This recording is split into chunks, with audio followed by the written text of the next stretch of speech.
السلام عليكم ورحمة الله وبركاته. الحمد لله رب العالمين، نحمده ونستعينه ونؤمن به ونتوكل عليه، ونعوذ بالله من شرور أنفسنا ومن سيئات أعمالنا. من يهده الله فلا مضل له، هدى ودين الحق ليظهره على الدين كله ولو كره المشركون. اللهم صل على محمد وعلى آل محمد كما صليت على إبراهيم وعلى آل إبراهيم إنك حميد مجيد. اللهم بارك على محمد وعلى آل محمد كما باركت على إبراهيم وعلى آل إبراهيم إنك حميد مجيد. أما بعد، فإن خير الحديث كتاب الله، وخير الهدي هدي محمد صلى الله عليه وسلم، وشر الأمور محدثاتها، وكل بدعة ضلالة، وكل ضلالة في النار. يا أيها الذين آمنوا اتقوا الله حق تقاته ولا تموتن إلا وأنتم مسلمون. സാഹചര്യങ്ങളിലും കൃത്യമായി കാത്തു സൂക്ഷിക്കണം എന്ന് ഓർമ്മപ്പെടുത്തുകയാണ്. അള്ളാഹുവിനെ സൂക്ഷിച്ച് ജീവിക്കുന്ന മുത്തഖികളാവാൻ സർവശക്തൻ നമുക്ക് ഏവർക്കും തൗഫീഖ് നൽകുമാറാവട്ടെ. നമ്മുടെ ഈ ഒരുമിച്ചുകൂടൽ പരലോകത്ത് ഉപകരിക്കുന്ന സൽക്കർമ്മമായി പടച്ച റബ്ബ് സ്വീകരിക്കുമാറാവട്ടെ. അള്ളാഹുവിന്റെ മലക്കുകളുടെ പ്രാർത്ഥന ലഭിക്കുന്ന ബർക്കത്തുള്ള ഒരു മജ്ലിസായി ഈ സദസ്സിനെ റബ്ബ് സ്വീകരിക്കുമാറാവട്ടെ. വിശുദ്ധ റമളാനിന്റെ വിലപിടിച്ച ദിവസങ്ങൾ തീപിടിച്ചതുപോലെ അവസാനിക്കുകയാണ്. ആദ്യത്തെ 10 വളരെ വേഗത്തിൽ അവസാനിച്ച് സ്വർണ്ണക്കടത്താവട്ടെ എന്താവട്ടെ അതിലൊക്കെ പിടികൂടുന്നവർ പറയുന്ന ഒരു പൊതുവായ മറുപടി ഉണ്ട്: അറിയാമായിരുന്നു, പക്ഷേ മറ്റൊരു വഴിയും എന്റെ മുമ്പിൽ ഇല്ലായിരുന്നു. തെറ്റാന്നറിയായിരുന്നു, പിടിക്കപ്പെട്ടാൽ അത് വലിയ കെണിയാകുമെന്ന് അതും അറിയാമായിരുന്നു, പക്ഷേ അതിലും വലിയ ഒരു വിപത്തിൽ ചെന്ന് പെട്ട ഒരവസ്ഥയിൽ ജീവിക്കാൻ മറ്റൊരു മാർഗവും മുമ്പിലില്ലാത്ത സമയത്ത് വലിയ ഓഫർ വന്നപ്പോ അങ്ങോട്ട് ഇറങ്ങിയതാണ്. രക്ഷപ്പെടുത്താന്നൊക്കെ അവർ പറഞ്ഞിരുന്നു, പക്ഷെ ഇപ്പൊ ആരും ഉണ്ടായില്ല എന്ന് സങ്കടപ്പെട്ട് പറയുന്ന ആളുകളെ ഈ രംഗത്ത് ഒരുപാട് നമ്മൾ കാണാറുണ്ട്. നമ്മളെ പുതിയ തലമുറ പ്രത്യേകിച്ചും പൊതുവെ ക്ഷമയും സഹനവും ഒക്കെ ഇത്തിരി കുറവായ ഒരു തലമുറയായതുകൊണ്ട് തന്നെ പെട്ടെന്ന് രക്ഷപ്പെടാനും പെട്ടെന്ന് സാമ്പത്തികമായ അഭിവൃദ്ധി ഉണ്ടാക്കാനും ഒക്കെ ഇത്തരം ദുരന്തങ്ങളിൽ അറിഞ്ഞുകൊണ്ടുപോയി പെടുന്നുണ്ട്.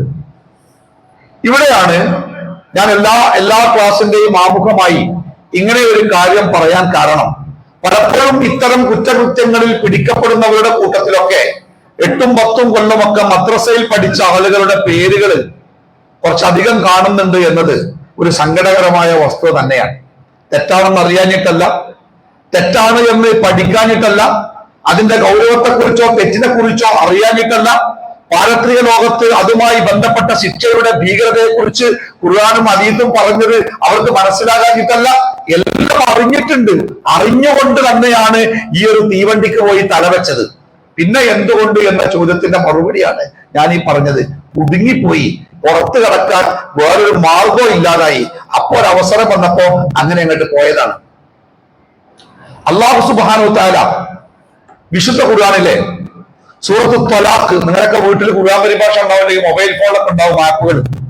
സൂറത്തു ത്വലാഖ് ആ അധ്യായത്തിലെ 2ാമത്തെ ആയത്ത് അവസാനിക്കുന്നിടത്ത് ഒരു ചെറിയ ആയത്തിന്റെ കഷ്ണമുണ്ട്. പിന്നെ 3ാമത്തെ ആയത്ത് പൂർണ്ണമായിട്ടും. ഈ 2 ഭാഗവും നമ്മളൊന്ന് ശരിക്ക് കൃത്യമായിട്ടൊന്ന് വായിച്ച് പഠിക്കണം, മനസ്സിലാക്കണം. ഒരു മുസ്ലിമിന്റെ ജീവിതത്തിന്റെ ശരിയായ രൂപം എന്താണ് എന്ന് മനസ്സിലാക്കാൻ തീർച്ചയായും ആ ആയത്തുകൾ നമുക്ക് മതിയാവും.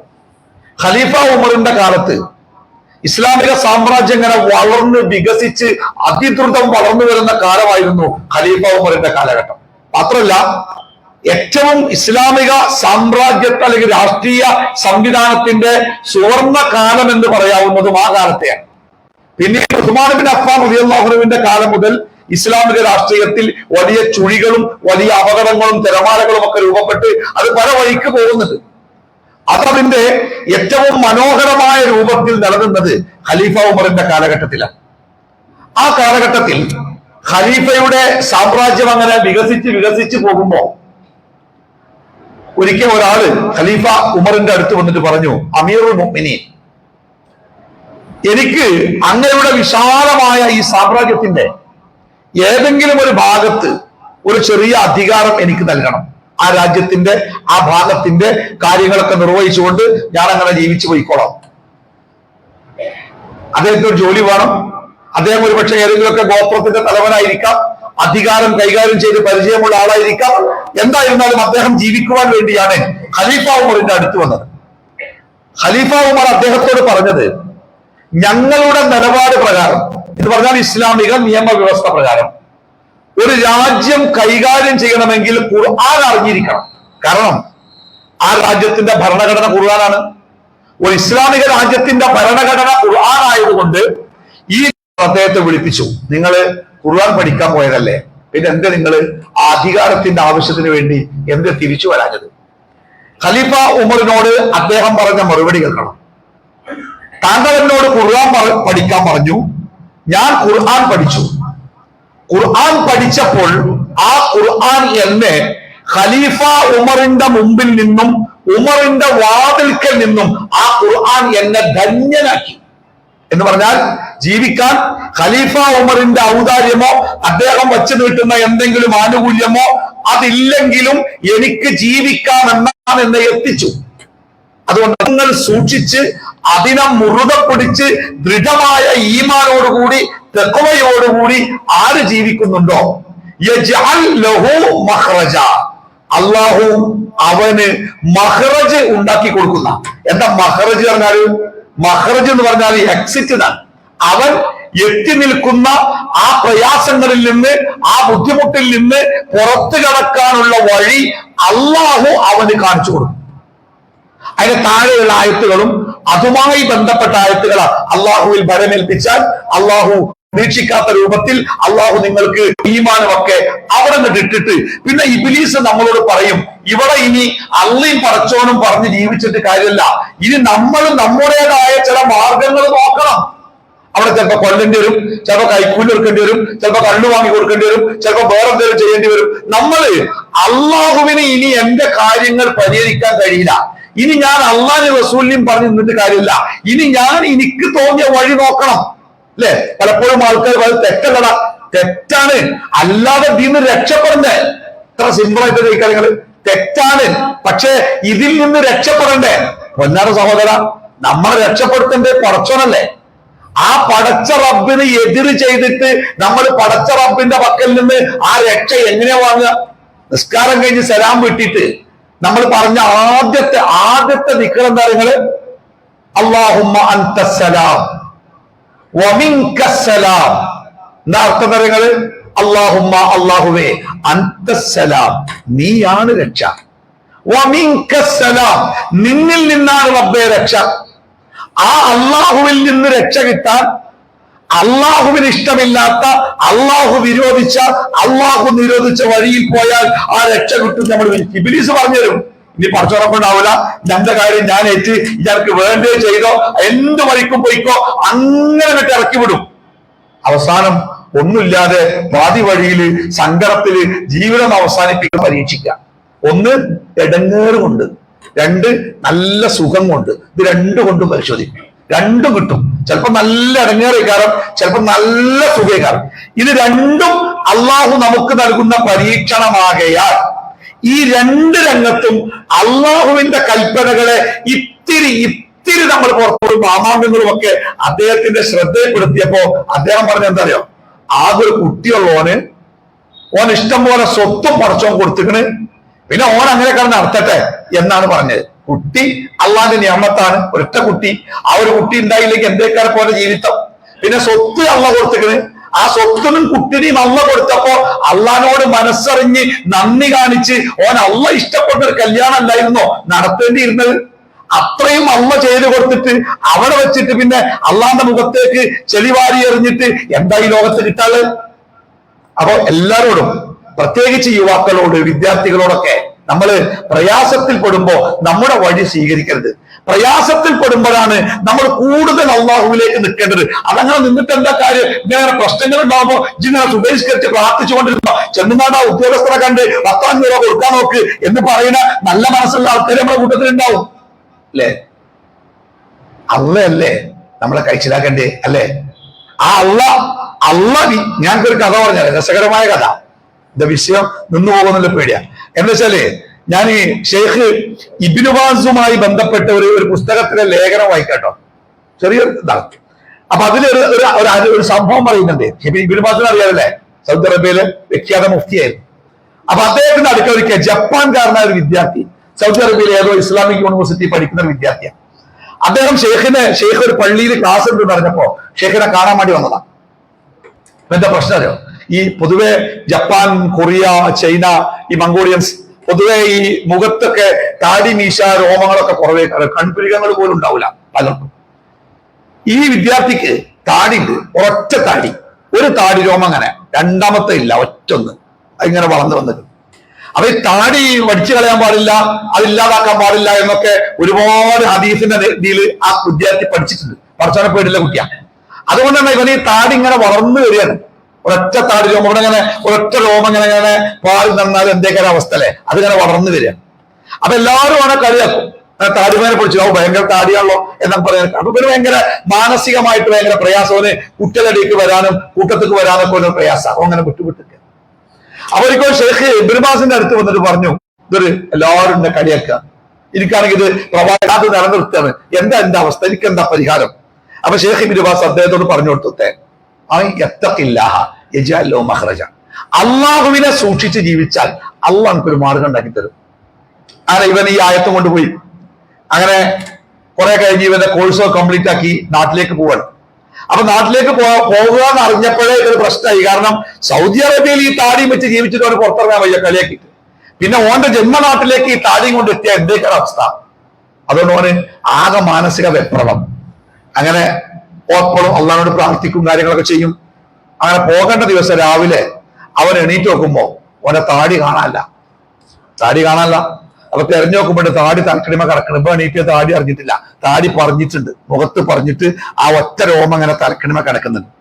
അപ്പൊ ആ രോമം അങ്ങനെ എടുത്തിട്ട് അവൻ സ്വയം പറഞ്ഞ വാക്ക് ഈ വാക്കാണ്,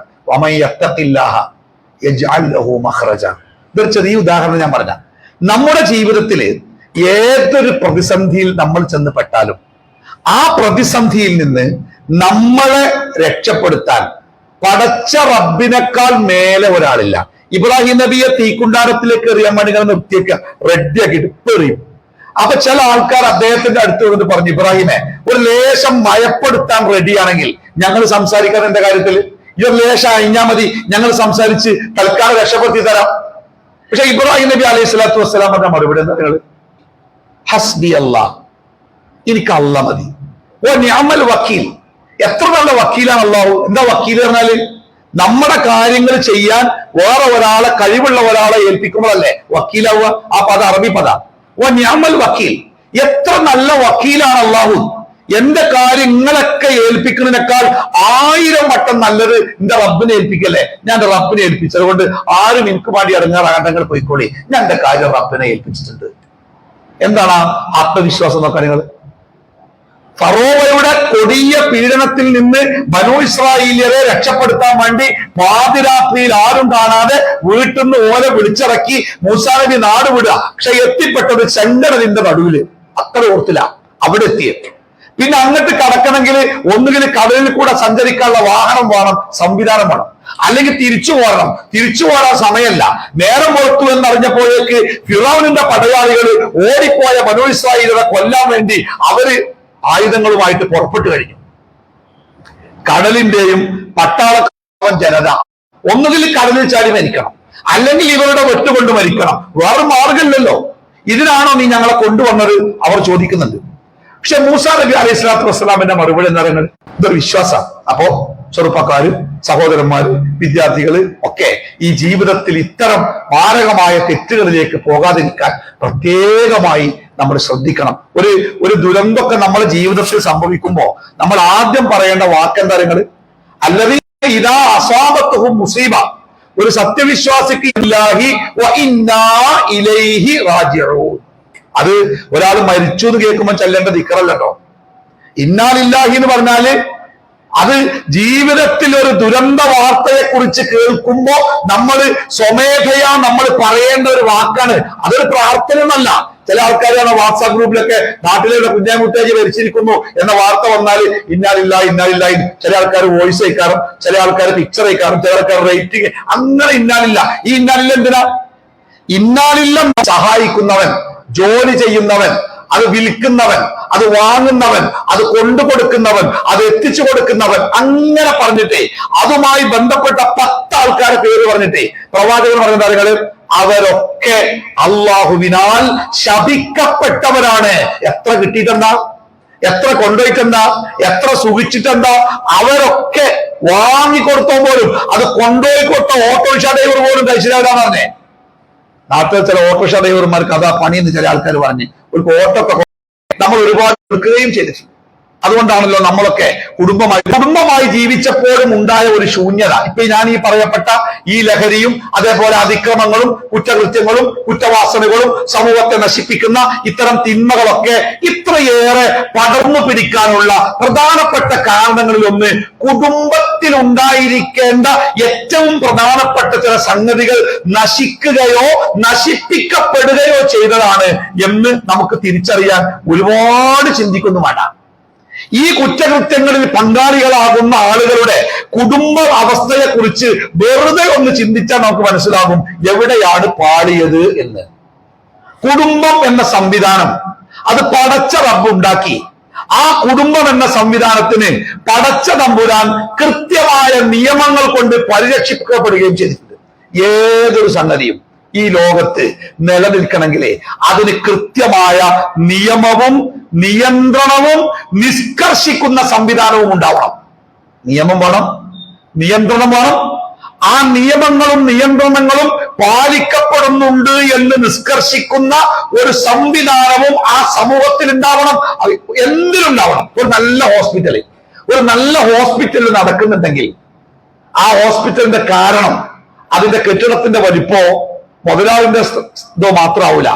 ആ ഹോസ്പിറ്റൽ മുന്നോട്ട് പോകുന്ന നിയമങ്ങളെ കാരണം ആ ഹോസ്പിറ്റലിന് കറക്റ്റ് സമയത്ത് ഉദ്യോഗാർത്ഥികൾ വരണം, ഡോക്ടർമാർ വരണം, നഴ്സുമാർ വരണം, കാര്യങ്ങളൊക്കെ വളരെ കൃത്യമായിട്ടേ കാരണം ആ നിയമങ്ങൾ കൃത്യമായി ഒരു നല്ല ഓഫീസ്, ആ ഓഫീസിലെ കാര്യങ്ങൾ സംതൃപ്തമായി മുന്നോട്ട് പോകുന്നുണ്ടെങ്കിൽ അതിന്റെ പിന്നില് കൃത്യമായ ഒരു നിയമ സംവിധാനം ഉണ്ടായിരിക്കും. ഇപ്പൊ ചില ആൾക്കാർ പറഞ്ഞല്ലോ, ഞാൻ നിയമത്തിൽ നിന്ന് അതീതനാണ്, ഞാൻ ഒരു നിയമത്തെയും അനുസരിക്കൂല, ഞാൻ സ്വതന്ത്രനാണ്, എന്റെ ശരീരം, എന്റെ സ്വാതന്ത്ര്യം, എന്റെ ഇഷ്ടം, ഞാൻ സ്വന്തമായിട്ട് ജീവിക്കും എന്ന് പറഞ്ഞ് അങ്ങനെ വിളിച്ചു പോകുന്നവരും പ്രിയപ്പെട്ട നമ്മുടെ മക്കളെ അടക്കമുള്ളവരെ ഈ ഒരു ആഭാസകരമായ മുദ്രാവാക്യത്തിലേക്ക് വലിച്ചടിപ്പിച്ച് സ്വന്തം മാതാപിതാക്കളെ പോലും തട്ടിമാറ്റി മക്കൾ ഇറങ്ങിപ്പോകുന്ന കാലഘട്ടമൊക്കെ ഉണ്ടായത് ഈ ഒരു വാദം കൊണ്ടാണ്. ഏത് വാദം? ഞാൻ സ്വതന്ത്രനാണ്, ഞാനൊരു നിയമത്തിനും വിധേയനല്ല, മതമോ സമൂഹമോ മാതാപിതാക്കളോ എനിക്ക് വേണ്ടി നിയമങ്ങൾ ഉണ്ടാക്കേണ്ട, ഞാൻ സ്വതന്ത്രനാണ്. ഈ സ്വതന്ത്രനാണ് എന്ന് പറയുന്ന ആള് രാവിലെ കുളിച്ചിട്ട് മുടി കൂടി ചെയ്യാൻ കഴിയാതെ ഓടുകയാണ് ബൈക്കുമ്പോ കയറിയിട്ട് ഓഫീസിൽ എന്താ അറിയോ, 8 മണിക്ക് എത്തിയില്ലെങ്കിൽ ഒപ്പിടാൻ പറ്റൂല. കർശന നിയമം. 8 മണിക്ക് ഓഫീസിലേക്ക് എത്തി എറണാകുളത്ത് ഒരു ഓഫീസിൽ ജോലി ചെയ്യുന്ന ഒരു ചെറുപ്പക്കാരൻ, അയാളുടെ നാട്ടിൽ ട്രെയിനുണ്ട് ഈ ഓഫീസ് നടക്കുന്ന സ്ഥലത്തേക്ക്. പക്ഷെ ആ ട്രെയിന് 8:15 അയാളുടെ ഓഫീസ് ഡ്യൂട്ടി 8 മണിക്ക് ആരംഭിക്കും. 8:05 അങ്ങാടിയിൽ ഇറങ്ങി പറയണേ, ഞാൻ നിയമത്തിന് അതീതനാണ്, എന്റെ ശരീരം, എന്റെ ജീവിതം. അല്ലേ? എന്ത് സ്വാതന്ത്ര്യം ഉള്ളത്? ഒരു ഓഫീസ് ഞാൻ കണ്ടിട്ടുണ്ട്, 11:45 ഒരു 10 മിനിറ്റ് അവർക്കൊരു ഇന്റർവെൽ ഉണ്ട്. ഒന്നായിട്ട് കൂട്ടത്തോടെ ചെറുപ്പക്കാർ, നല്ല പ്രായം 20-25 വയസ്സുള്ള ചെറുപ്പക്കാർ ഓടി ഇറങ്ങിയിട്ട് ഉപ്പായത്തിന്റെ ബട്ടൺസ് കഴിച്ച് കൈയൊക്കെ ലൂസാക്കിയിട്ട് അവരിങ്ങനെ കാറ്റുള്ള എന്താ ഉള്ളിൽ പേരും ചൂടത്രേ. AC ഉണ്ടെങ്കിലും ആൾത്തിരക്കിന്റെ ചൂടുണ്ട്. അപ്പൊ ഈ കുപ്പായൊക്കെ കഴിച്ചിട്ടുണ്ടെന്നൊക്കെ ഷർട്ടിന്റെ ബട്ടൺസ് അഴിച്ചിട്ടാലേ 100 രൂപ ഫൈനാണ് പറഞ്ഞത്. അത് CCTV കാണുമല്ലോ. അതായത് ഇരിക്കുന്ന ആള് അല്ലെങ്കിൽ മേശയിൽ ഇരിക്കുന്ന ആള് ഷർട്ട് ചെയ്താൽ 100 രൂപ ഫൈന് ഒന്നാമത്തെ പ്രാവശ്യം, രണ്ടാമത് കണ്ടാൽ ഫൈൻ ഇരട്ടാവുന്ന. എന്നിട്ട് ഓരോ പറയണേ, ഞങ്ങൾ സ്വതന്ത്രരാണ്, എന്റെ ശരീരം, എന്റെ സ്വാതന്ത്ര്യം, എന്റെ ഇഷ്ടം. പൊന്നാര സഹോദര, ഈ ലോകത്തെ മനുഷ്യന് എത്ര സ്വാതന്ത്ര്യമുണ്ട്? എന്റെ ബാപ്പ ആരാവണം എന്ന് തീരുമാനിക്കാനുള്ള സ്വാതന്ത്ര്യം എനിക്കുണ്ടായിരുന്നോ? എന്റെ ഉമ്മ ആരായിരിക്കണമെന്ന് തീരുമാനിക്കാനുള്ള സ്വാതന്ത്ര്യം എനിക്കുണ്ടായിരുന്നോ? ഞാൻ എവിടെ ജനിക്കണമെന്നോ? ആൾക്കാരൊക്കെ US-ലേക്ക്, UK-ലേക്ക്, അങ്ങനത്തെ യൂറോപ്യൻ, അമേരിക്കൻ രാജ്യങ്ങൾ അവരോട് ചോദിക്കുക, അന്ന് ജനിപ്പിക്കാൻ പോകാന് അനക്ക് എവിടെ ജനിക്കേണ്ടത് തെരഞ്ഞെടുത്തോ, അത് തെരഞ്ഞെടുക്കാൻ അധികാരം ഉണ്ടെന്ന് പറഞ്ഞിരുന്നെങ്കിൽ നമ്മുടെ നാട്ടിൽ മിക്ക ആൾക്കാരും ജനിക്കൂലേനി, എവിടെയെങ്കിലുമൊക്കെ പോയിട്ട് ജനിക്കുമായിരുന്നു. ഒരു സ്വാതന്ത്ര്യമില്ലല്ലോ. എപ്പ ജനിക്കണം, എങ്ങനെ ജനിക്കണം, ആരുടെ മകനായി, ഉമ്മയാരാവണം, ബാക്കിയുള്ളവരാവണം, നിറമേതാകണം, വെളുപ്പാവണോ, കറുപ്പാവണോ, കുറിയതാവണോ, ഹൈറ്റുള്ള ആളാവണോ, ആരോഗ്യം വേണോ, ദുർബലം എനിക്കില്ലെങ്കിൽ പിന്നെ എനിക്ക് ഈ ലോകത്ത് എന്ത് സ്വാതന്ത്ര്യമല്ലേ? ഞാൻ വെറുതെ കളവോലെ ഞാൻ എന്റെ ശരീരം, എന്റെ സ്വാതന്ത്ര്യം, ഒരു സ്വാതന്ത്ര്യമല്ല. നമ്മുടെ ശരീരത്തിലെ ജീവൻ നിലനിർത്താൻ വേണ്ടി ശരീരത്തിൽ പെടാപാടുപെട്ട് 24 മണിക്കൂറും തുറന്നിരിക്കുന്ന 5 ഓഫീസ് ഉണ്ട് നമ്മുടെ ശരീരത്തില്. 1 നമ്മുടെ തലച്ചോറ്, മസ്തിഷ്കം. 2 നമ്മുടെ ഹൃദയം. 3 നമ്മുടെ ശ്വാസകോശം. 4 നമ്മുടെ വൃക്കകള്. 5 നമ്മുടെ ഉദര സംവിധാനം, ദഹന വ്യവസ്ഥ. ഈ 5 ഓഫീസ് 24 മണിക്കൂറും തുറന്ന് ഒരു വിശ്രമമില്ലാതെ പ്രവർത്തിച്ചാലേ 2 കാലം നിൽക്കുള്ളൂ, ഇല്ലെങ്കിൽ എവിടെയെങ്കിലും മൂലക്കം ഉണ്ടാവും. ഈ 5 അവയവങ്ങളിൽ ഏതെങ്കിലും ഒരു അവയവത്തെ കാണാനോ അതിന്റെ പ്രവർത്തനങ്ങളെ ചെറിയ രൂപത്തിലെങ്കിലും ഒന്ന് നിയന്ത്രിക്കാനോ പ്രിയപ്പെട്ടവരെ ഈ സ്വാതന്ത്ര്യം പ്രസംഗിക്കുന്ന ഏതെങ്കിലും മനുഷ്യന് ഇന്ന് വരെ കഴിഞ്ഞിട്ടുണ്ടോ? ഉണ്ടോ? പിന്നെ എന്ത് സ്വാതന്ത്ര്യം? അല്ലാഹു സുബ്ഹാനഹു വ തആല നമ്മളെ വിശേഷിപ്പിച്ച പദന്തരങ്ങൾ നമ്മൾ പറഞ്ഞു കൊടുക്കാൻ കുട്ടിയെ കിട്ടും. നമ്മുടെയൊക്കെ മക്കളെ കുറിച്ച് നമുക്ക് വലിയ വേവലാതിണ്ടല്ലോ. കുട്ടികൾ അങ്ങനെ ആവുകയാണ്, കുട്ടികൾ ഇങ്ങനെ ആവുകയാണ്. നമ്മളെ കുട്ടികൾ നല്ല കുട്ടികളാണ്. ഞാൻ കുട്ടികൾക്കിടയിൽ ജീവിക്കുന്ന ഒരാളാ. നമ്മുടെ കുട്ടികൾക്ക് കൃത്യമായ ഒരു അജണ്ട ഉണ്ടെങ്കിൽ നമ്മുടെ മക്കൾ നല്ല മക്കളാണ്. ഒരു കാര്യം ഏൽപ്പിച്ചോളാം, എത്ര ഭംഗിയായിട്ട് നമ്മളൊക്കെ പ്രതീക്ഷിക്കുന്നതിനേക്കാൾ വേഗത്തിലും മനോഹരമായിട്ടും അവരാ കാര്യങ്ങൾ ചെയ്യും. പക്ഷെ നമ്മുടെ കുട്ടികൾ പാവ, അവർക്ക് അജണ്ട ഇല്ല. നമ്മുടെയൊക്കെ ഈ കുട്ടികൾ അങ്ങാടി കൂടെ ഒക്കെ ഈ പാറിയ മുടിയും ഈ കീറിയ പേന്റൊക്കെ ആയിട്ട് നടക്കുന്നല്ലോ. അതിന്റെ കാരണങ്ങള് നമ്മുടെ കുട്ടികൾ അനുഭവിക്കുന്ന ദാരിദ്ര്യാണ്. ദാരിദ്ര്യം പറഞ്ഞ പൈസന്റെ ദാരിദ്ര്യമല്ല, ഒരു നല്ല ബാപ്പി ഇമ്മി ഓൽക്കില്ലാണ്. എടാ ആ മുടി കൊണ്ട് അങ്ങനെ അങ്ങാടിക്ക് ഇറങ്ങാതെ വെട്ടിപ്പോയിക്ക എന്ന് ഓനോട് ഓനത് പറയാൻ അധികാരമുള്ളൊരു ബാപ്പോനില്ല. ആ കീറിയ പാന്റ് ഇട്ട് ഇറങ്ങണ മനുഷ്യന്മാരുടെ അടിക്കല്ല പോലെ 5 വക്ത് നിസ്കരിക്കേണ്ട ആള് ആ പാന്റ് കഴിച്ചിട്ട് നല്ല പാന്റ് ഇട്ട് പോയിക്ക എന്ന് പറയാൻ തന്റെ ഉള്ള ഒരു ഉമ്മ ഓനില്ല. ദാരിദ്ര്യാണ്. ആരുല്ലോൽക്ക്. അറബി കവിതയില്ലേ, ഇന്നലെ മന്മാത്ത വാലിദു. യത്തീം എന്ന് പറഞ്ഞാല് ബാപ്പിമ്മി മരിച്ച കുട്ടികൾ മാത്രമല്ല, യത്തീം എന്ന് പറഞ്ഞാല് അദബും അറിവും പറഞ്ഞു കൊടുക്കാൻ ആളില്ലാത്ത കുട്ടിയൊക്കെ യത്തീമാ. നമ്മുടെ കുട്ടികളൊക്കെ യത്തീമാണ്. കെട്ടിപ്പിടിച്ച് ബസ് സ്റ്റാൻഡിലേക്ക് ഇള മക്കളതൊക്കെ മോശമല്ലേ എന്ന് പറയാൻ ഓർക്കാറില്ല. ഓലങ്ങനെ കറങ്ങി വെളുത്ത പുകയൊക്കെ ഇരിക്കുന്നത് ഇത് ഓർക്കാറില്ല. റെയിൽവേ സ്റ്റേഷനിൽ, പ്ലാറ്റ്ഫോമുകളിൽ, റെയിൽവേയുടെ ഓരോ രംഗത്ത് ഓലങ്ങനെ ഓൽതായ ലോകത്ത് ജീവിക്കുന്നത് ഇത് തെറ്റ ആരില്ലേ? ഓല സ്കൂളിലോ കോളേജിലോ KG മുതൽ PG വരെ നമ്മളെ കുട്ടി പഠിക്കുന്ന ഒരു പുസ്തകം ഒന്ന് മറിച്ചു നോക്കി. അവിടെ അരുത് എന്ന് പറയുന്ന, തെറ്റാണെന്ന് പറയുന്ന, മാനവികത അല്ല എന്ന് പറയുന്ന, മക്കളെ ഇങ്ങനെ ചെയ്യരുതെന്ന് പഠിപ്പിക്കുന്ന ഒറ്റ പാഠം പോലും നമ്മുടെ കുട്ടികൾ പഠിക്കുന്നില്ല. KG മുതൽ, KG എന്ന LKG അല്ലേ, 3.5 വയസ്സാ, അവിടെ തുടങ്ങിയിട്ട് PG വരെ ഒരു 25 വയസ്സ് വരെ നമ്മളെ കുട്ടികൾ പഠിക്കുന്ന ഏത് യൂണിവേഴ്സിറ്റി ബുക്കാവട്ടെ, ഭാഷ അറിയെങ്കിൽ മറിച്ചു നോക്കണ്ടി, എവിടെയെങ്കിലും ഒരു മാനവികത പഠിപ്പിക്കുന്ന, ഒരു സാമൂഹിക നിയമം പഠിപ്പിക്കുന്ന, ഒരു മനുഷ്യത്വം പഠിപ്പിക്കുന്ന, ഒരു മാതാപിതാക്കളെ പറ്റി പറയുന്ന ഒരു പാടുണ്ടോ? ആ പാഠ്യപദ്ധതി കുട്ടികൾ ഉണ്ടാക്കിയല്ല, നമ്മൾ ഉണ്ടാക്കിയതാ. നമ്മുടെ തലമുറ ഉണ്ടാക്കിയ കരിക്കുലം, അവരുണ്ടാക്കിയ പാഠ്യപദ്ധതി ഈ മക്കൾ പഠിക്കേണ്ടി വരുന്നത്. നമ്മൾ പാഠ്യപദ്ധതി ഉണ്ടാക്കുമ്പോൾ ഒറ്റ കാര്യം ആലോചിച്ചോളൂ.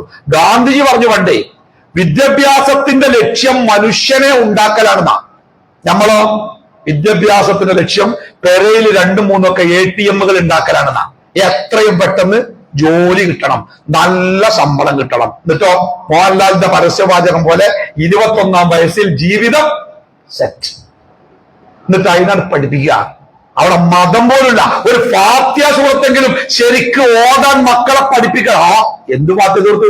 ആ നിലക്ക് ട്യൂഷന് പോയില്ലെങ്കിൽ ഏത്തമുറയിൽ വന്നിനി, ഇല്ലെങ്കിൽ നമ്മക്ക് ഉംറക്കോ പോയാലും കാണാനി, ഈറ്റങ്ങളൊക്കെ ഈ ഭാഗത്തേക്ക് പോയിട്ട് ഒളിഞ്ഞിട്ട് വരുമോ, നമുക്ക് അങ്ങോട്ട് പോകാൻ പറ്റുമോ?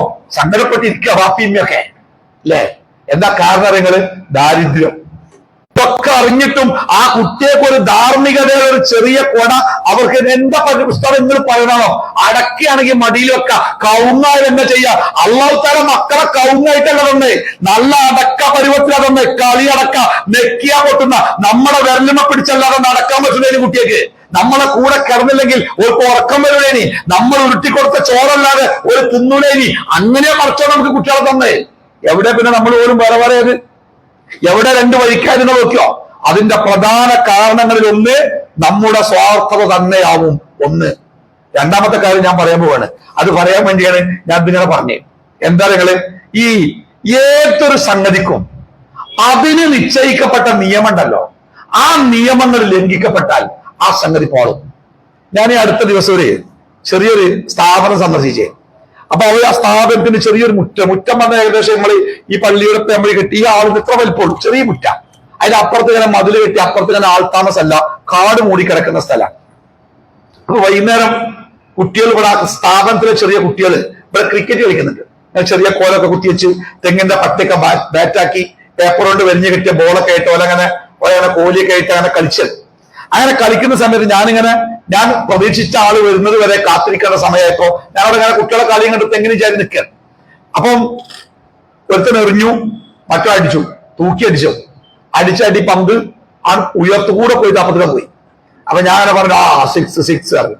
പക്ഷെ ഓരോ അമ്പയർ ഉണ്ട്, ആ അമ്പയർ വിരിച്ചത് ഔട്ടാണ്, ഔട്ട്. അതെന്താ അടിക്കുന്നത്? ആ മതിലിന്റെ അപ്പുറത്തേക്ക് അടിക്കണോ കരുതി അടിക്കുക, പോയാൽ കിട്ടൂലെന്നല്ലേ. അതിന്റെ അപ്പുറത്തേക്ക് ആരെങ്കിലും അടിച്ചാൽ ഓ കളിയിൽ നിന്ന് പുറത്താവും അല്ലേ? അപ്പൊ നമ്മളൊരു ലോകകപ്പ് ഫുട്ബോൾ ഇറക്കാണ്. അർജന്റീന ബ്രസീൽ മത്സരം കൂട്ടിക്കോ, ഒന്ന് മെസ്സിയും കൂട്ടും, നെയ്മറും കൂട്ടും, സൂപ്പർ. എല്ലാവരും 11 22 ആൾക്കാരും ഫുട്ബോളിന്റെ A to Z പഠിച്ച ആൾക്കാരാ. ലോകത്ത് അറിയപ്പെടുന്ന കോച്ചുമാര്, ആശാമാരാ പോലെ പരിശീലകർ.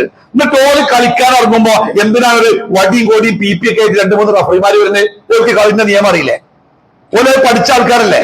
എന്താ ഓർക്കാൻ കളിച്ചാ പോരെ? ഇത്രയും കളി അറിയുന്ന ആൾക്കാരെ ഓനെ നിയന്ത്രിക്കാൻ ഒരു റഫറിയൊക്കെ വേണമില്ല എന്നൊരാൾ ചോദിച്ചാൽ എന്താ അതിന്റെ അവസ്ഥ? നിയമം വേണം, ആ നിയമം നടപ്പാക്കാൻ ആള് വേണം, ആ നിയമം നടപ്പാക്കപ്പെടുന്നുണ്ടോ എന്ന് പരിശോധിക്കാൻ സംവിധാനം വേണം, അവിടെ നിയമം ലംഘിക്കപ്പെടുന്നവരെ ശിക്ഷിക്കാൻ സംവിധാനം വേണം.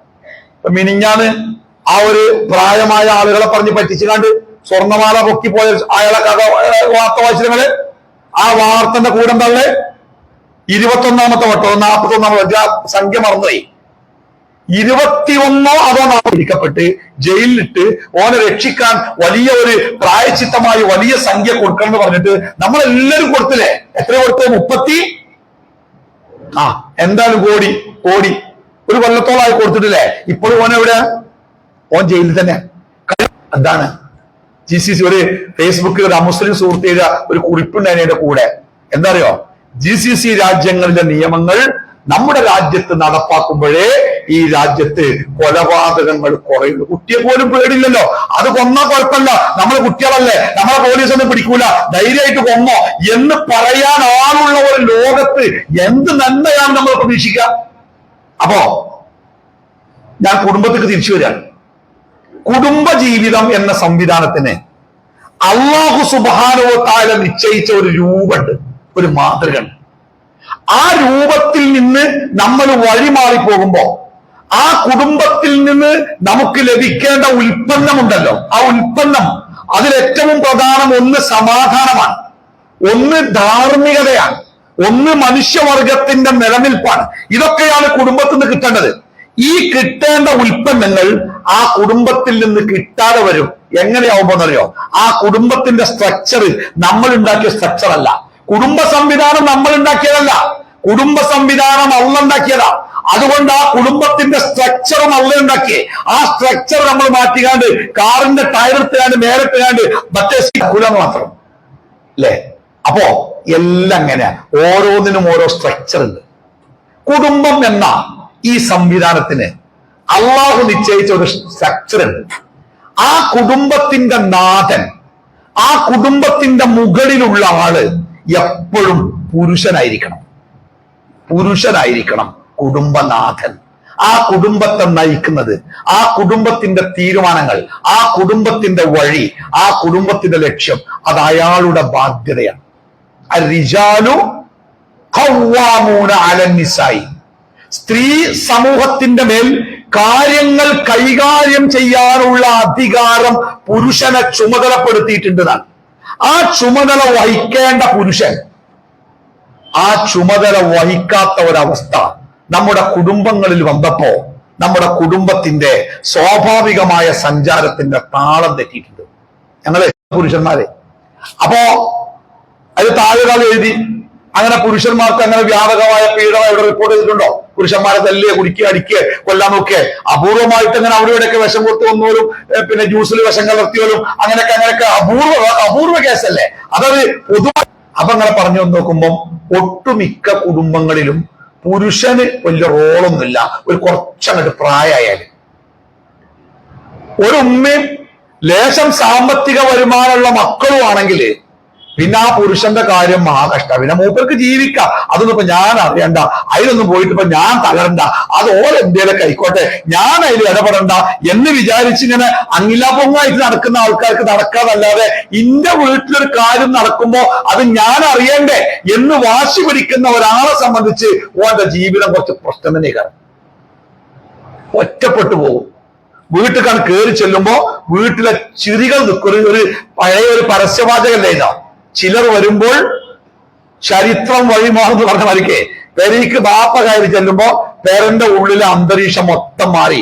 തമാശ പറഞ്ഞ് ചിരിച്ച് കഴിച്ച് നിൽക്കുന്നവരൊക്കെ ഓരോ റൂമൊക്കെ കയറിപ്പോവും, ഉമ്മ അടുക്കളയിക്കാൻ പോകും, പേരക്കുട്ടികൾ പോകും. നമ്മളിങ്ങനെ ചെന്നാലും പള്ളിക്കാട്ട് ചെന്നമാർക്ക് സലാം പറഞ്ഞാലും മടക്കാൻ പോലും ചിലപ്പോൾ ആളുണ്ടാവില്ല. ആ വീട്ടിൽ അയാൾ അത്രക്ക് വേണ്ടാത്തവനായിട്ട് മാറുന്നു. നാട്ടിലെ സാധാരണ കേസുകളൊക്കെ മദ്യം പറഞ്ഞ് തീരുമാനിക്കാറുള്ള ഒരു വ്യക്തി യശാനിസ്കാരം കഴിഞ്ഞ് പള്ളിയിൽ നിന്ന് പോകാതെ പള്ളിയിൽ തന്നെ ഇരുന്നപ്പോ പള്ളിയിലെ ജോലിക്കാരൻ ചോദിച്ചപ്പോൾ പോണില്ലേ? ആ പോണം. പിന്നെയും ചോദിച്ചു എന്താ പോകാത്ത, കുറച്ച് കേട്ടെ. പിന്നെയും ചോദിച്ചപ്പോ അയാൾ പറഞ്ഞ മറുപടി എന്താണോ? പോകണ്ടെന്ന് തോന്നാ, എങ്ങട്ടേലും അങ്ങോട്ട് പോയാലോ എന്ന് തോന്നാണ്. നമുക്ക് വീട്ടിലേക്ക് ചെല്ലാൻ തോന്നണമെങ്കിൽ ആ വീട്ടില് നമ്മളെ കാത്തിരിക്കുന്നവരുണ്ടാവണ്ടേ? ഒരു കുട്ടി, നമ്മുടെ ഒരു പേരക്കുട്ടി വീടിന്റെ ഉമ്മറപ്പടിയിൽ ഉറങ്ങാതെ നമ്മുടെ ചെറിയ 50 പൈസന്റെ മുട്ടായി കൊണ്ട് ചെല്ലണവും കാത്ത് ഒരു കുട്ടി അവിടെ ഇരിക്കുന്നുണ്ടെങ്കിൽ നമുക്ക് അങ്ങാടിയിൽ നിൽക്കാൻ തോന്നൂല. നമ്മൾ പോകും, എന്നിട്ടെങ്കിലും ബേജാറായി പോണേ, ഒരു 10 മിനിറ്റ് വർത്താനം പറഞ്ഞ് പോകാൻ മനുഷ്യ എന്ന് പറഞ്ഞാല് അതെ കുട്ടികൾ കാത്തിക്കൊണ്ട് ഉറങ്ങുമ്പോൾ ഞാൻ പോട്ടെ. അതെന്താ നിങ്ങള് കാത്തിരിക്കാൻ ആളുള്ളതിന്റെ സുഖാണ്. ആ കാത്തിരിക്കാനുള്ള ആള് വീട്ടിൽ തന്നെ ആകുമ്പോൾ വേറൊരു സുഖമുണ്ട്. വേറെ ചില ആൾക്കാർക്ക് കാത്തിരിക്കാൻ ആളുണ്ട് വേറെ എവിടെയാണ്, അവർക്ക് ഈ സുഖം കിട്ടൂല. ആ കാത്തിരിക്കാനുള്ള ആള് അവനവന്റെ വീട്ടിലുള്ളവരാകുമ്പോ ആ വീടിന് പറയുന്ന ഒരു പേരുണ്ട്. എന്താ പേര് അറിയോ? സാധാരണ ഒരു കോൺക്രീറ്റോ വീടോ പുല്ലോ വൈക്കോളോ എന്തോട് വീടുണ്ടാക്കിയാലും അതിന് അറബി പറയുന്ന പേര് ബൈത്തുന്ന, ബൈത്തുൻ അല്ലെങ്കിൽ ദാറു എന്നൊക്കെ പറയാം. പക്ഷെ ഒരു കുടുംബം പാർക്കുന്ന വീടിന് പറയുന്ന പേരെന്താ നിങ്ങള്? മസ്കൻ. അത് പേരില്ലേ? ഗേറ്റുമ്പോ കണ്ടില്ല നിങ്ങള്? മസ്കൻ. എന്താ മസ്കൻ എന്ന വാക്കിന്റെ അർത്ഥം നിങ്ങള്?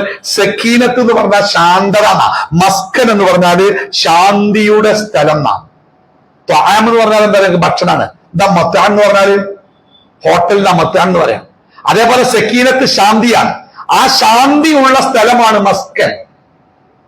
വീട് മസ്കനാവണം. ഞമ്മക്ക് മാത്രമല്ല, ആ വീട്ടിലുള്ള മുഴുവൻ ആൾക്കാർക്കും. പലരും ഈ പറയപ്പെട്ട അധാർമികതയുടെ വഴിയിലേക്ക് പോകാനുള്ള കാരണം ഒരു കൗൺസിലിംഗിന്റെ സമയത്തൊക്കെ അവരിങ്ങനെ പറയും, എന്താ പറയുക, വീട്ടിൽ ഒരു സമാധാനം ഉണ്ടായിട്ട് ഇറങ്ങിയതാണെന്ന് പറയാം. ആ ഇറക്കത്തിലാണ് ആരൊക്കെയോ അവരെ ഏതൊക്കെയോ വഴിക്ക് കൊണ്ടുപോയത്. വീട്ടിലൊരു സമാധാനമല്ല. ഒന്നുകിൽ ബാപ്പിന്നേക്കാളും കക്ഷി, അല്ലെങ്കിൽ അവരേക്കാളും കക്ഷി, ഇല്ലെങ്കിൽ എന്തെങ്കിലും പ്രശ്നം ഉണ്ടാവും. ആ വീട്ടിൽ ഇപ്പൊ നമ്മുടെ നാട്ടില് ഈ ലിബറലിസത്തിന്റെ പേരിൽ അവര് ശ്രമിക്കുന്ന എന്താ? കുട്ടികളെ കുടുംബത്തിൽ നിന്നും വീട്ടിൽ നിന്നും പുറത്തിറക്കുക. എന്നിട്ട് സ്വതന്ത്രമായ ലോകത്തിലെ കുട്ടികൾക്ക് ഇഷ്ടമാണല്ലോ സ്വാതന്ത്ര്യം. ഒരു ഇഷ്ടം ഈ ബാപ്പാന്റെ ഉപദേശം, ഉമ്മാന്റെ നിയമം, അതിന്റെ ഇടയ്ക്ക് ജീവിക്കൽ ഇഷ്ടമല്ല. അതുകൊണ്ട് സ്വാതന്ത്ര്യത്തിന്റെ ലോകത്തിലേക്ക് എന്ന് പറഞ്ഞാൽ അവരെ വിളിക്കുന്നത്. അങ്ങനെ പോയാലേ അതുകൊണ്ട് ഓർക്കെന്താ മെച്ചനിറങ്ങള്? ഈ സ്വാതന്ത്ര്യത്തിന്റെ ലോകമൊക്കെ കൈകാര്യം ചെയ്യുന്നത് ഈ ലോകത്തിലെ ലഹരി മാഫിയ. ഇവിടെ ഇറങ്ങുന്ന സിനിമകള്, ഇവിടെ ഇറങ്ങുന്ന കല, സംവിധാനം, സാഹിത്യം, അതിന്റെ പിന്നിലൊക്കെ ലഹരി മാഫിയ കോടികളെ കൊടുക്കണേ. കോടികളൊക്കെ മുടക്കി നമ്മുടെ നാട്ടിൽ സിനിമയൊക്കെ ഇറങ്ങുമ്പോഴേ അത് അന്നേരം മിനിഞ്ഞാന്നൊക്കെ ആരോ ഉത്തരവാദിത്തപ്പെട്ട ഒരാളുടെ പ്രസ്താവന കേട്ട് സിനിമകൾക്ക് വേണ്ടിയൊക്കെ കോടികൾ ഇറക്കുന്നത് ഈ ലഹരി മാഫിയയുടെ പങ്കിനെ കുറിച്ച് അന്വേഷിക്കണം.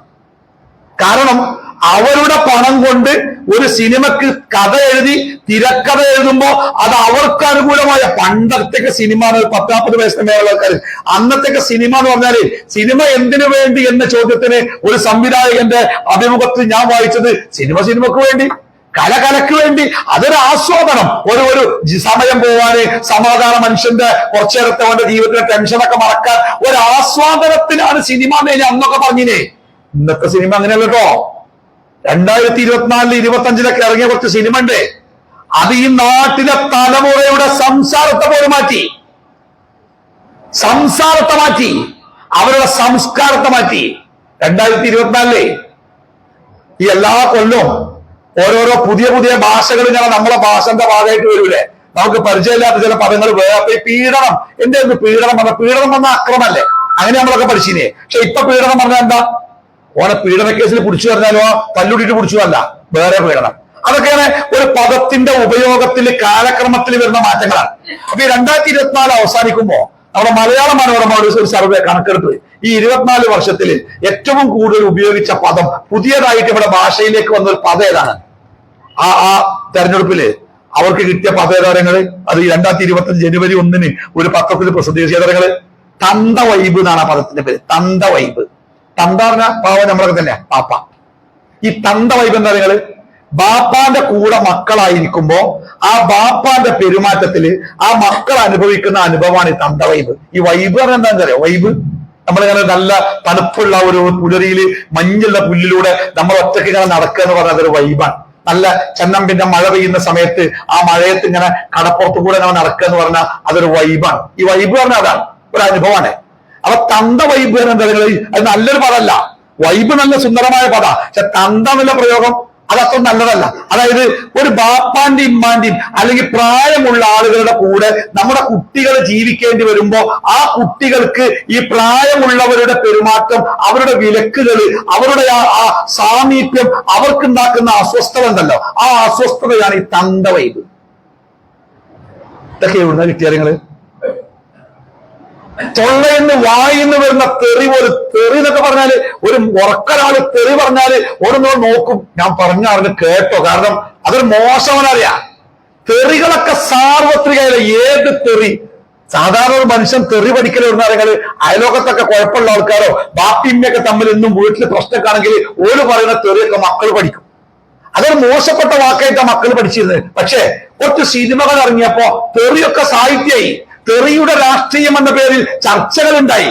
അത് സാർവത്രികമായി, അത് സാധാരണ വാക്കായി. നിങ്ങളെ മുഖത്ത് നോക്കി നിങ്ങളെ മകൻ ഒരു തുണിയെടുക്കാത്ത പച്ച തെറി വിളിച്ചാൽ നെട്ടണ്ട, അത് അവരുടെ സാധാരണ ഭാഷയാണ്. സിനിമകൾ ഭയങ്കര അപകടം കേട്ടോ. പണ്ടൊക്കെ നമ്മളമ്മയും ബാപ്പയൊക്കെ സിനിമാ ലോകത്തേക്ക് നമ്മൾ പോകാതിരിക്കാൻ എന്തൊരു, ഞാനൊന്നും സാധനം കണ്ടില്ല, കാരണം പേടിയനി. നമ്മളൊക്കെ സിനിമക്ക് പോയിട്ട് എങ്ങനെ അറിഞ്ഞാല് നാട്ടുകാർക്ക് ഒരു മയ്യത്തിസ്കാരം കിട്ടും, ബാപ്പ കൊല്ലും നമ്മളെ. അതുകൊണ്ട് പോയില്ല. നമ്മൾ ഒപ്പമുള്ള കൂട്ടുകാർ സിനിമന്റെ കഥ പറയുമ്പോ ഓരോ വായിക്ക് നോക്കി ഇങ്ങനെ ഇരിക്കുകയും അങ്ങാടി കൂടെ സിനിമ പോസ്റ്റർ ഒട്ടിച്ചിട്ട് അനൗൺസ്മെന്റ് ജീപ്പ് വരുമ്പോ ഒരു ബാക്കിലേക്ക് വലിച്ചെറിയുന്ന ബ്ലാക്ക് ആൻഡ് വൈറ്റ് നോട്ടീസ് വായിച്ചിട്ട് അതിലെ സിനിമ കഥ പകുതി വായിച്ച് ബാക്കി ഇനി വെള്ളിത്തിരയിൽ തുടരുമെന്ന് പറയുമ്പോ ഈ വെള്ളിത്തിര ഏതാണെന്ന് അറിയാതെ കാത്തിരുന്ന ഒരു കാലൊക്കെ ഉണ്ടായിനി. അത്ര നമ്മൾ അകറ്റി നിർത്തിനി. ഇന്ന് അതിനേക്കാൾ പക്ഷെ പ്രശ്നമാണ്. അന്ന് സിനിമ കാണണമെങ്കിൽ സിനിമകളിൽ പോകണം. ഇന്നിപ്പോ സിനിമ കാണാന് നമ്മളെ കുട്ടികളെ കയ്യിലെ മൊബൈൽ ഫോണിൽ നട്ടപ്പാതിരക്ക് വീടിന്റെ ഉള്ളിലും നെറ്റ് വരെ നമ്മൾ ഫ്രീ ആയിട്ട് വെച്ചു കൊടുത്തേക്കാണ്. ഒരു കാണും. പിന്നെന്താ മാർഗം അല്ലേ? ഒരു പുതിയ തലമുറ അനുഭവിക്കുന്ന ഒരു വലിയ പ്രശ്നം. നമ്മൾ സത്യത്തില് ഈ പുതിയ തലമുറയെ, നമ്മൾ ഈ പഴയ ആൾക്കാരുണ്ടല്ലോ, നമ്മൾ രണ്ടും ഇവിടെ ഇരിക്കുന്നത്. പുതിയ തലമുറ ഇവിടെ ഉണ്ട്, പഴയ തലമുറയുണ്ട്. ഈ പുതിയ തലമുറയെ പഴയ തലമുറ മനസ്സിലാക്കേണ്ട രൂപത്തിൽ മനസ്സിലാക്കാൻ കഴിയാത്തതിന്റെ പ്രശ്നമുണ്ട്. അതുകൊണ്ട് തന്നെ പഴയ തലമുറയുടെ സഹായം, അവരുടെ സംരക്ഷണം ഈ പുതിയ തലമുറയ്ക്ക് കിട്ടാതെ പോകുന്നുണ്ട്. ഇത് രണ്ടും കൂടെ കൂടിയിട്ട് ദുരന്താണ് ഇപ്പൊ ഈ കാണുന്നത്. നമ്മൾക്ക് അവരെ മനസ്സിലാക്കാൻ പറ്റുന്നില്ല, അവർക്ക് നമ്മളെ മനസ്സിലാക്കാൻ പറ്റുന്നില്ല. നമ്മൾക്ക് അവരെ പിടികിട്ടാത്ത എന്തോ സാധനമായി, അവർക്ക് നമ്മളൊരു അധികം പറ്റുമായി.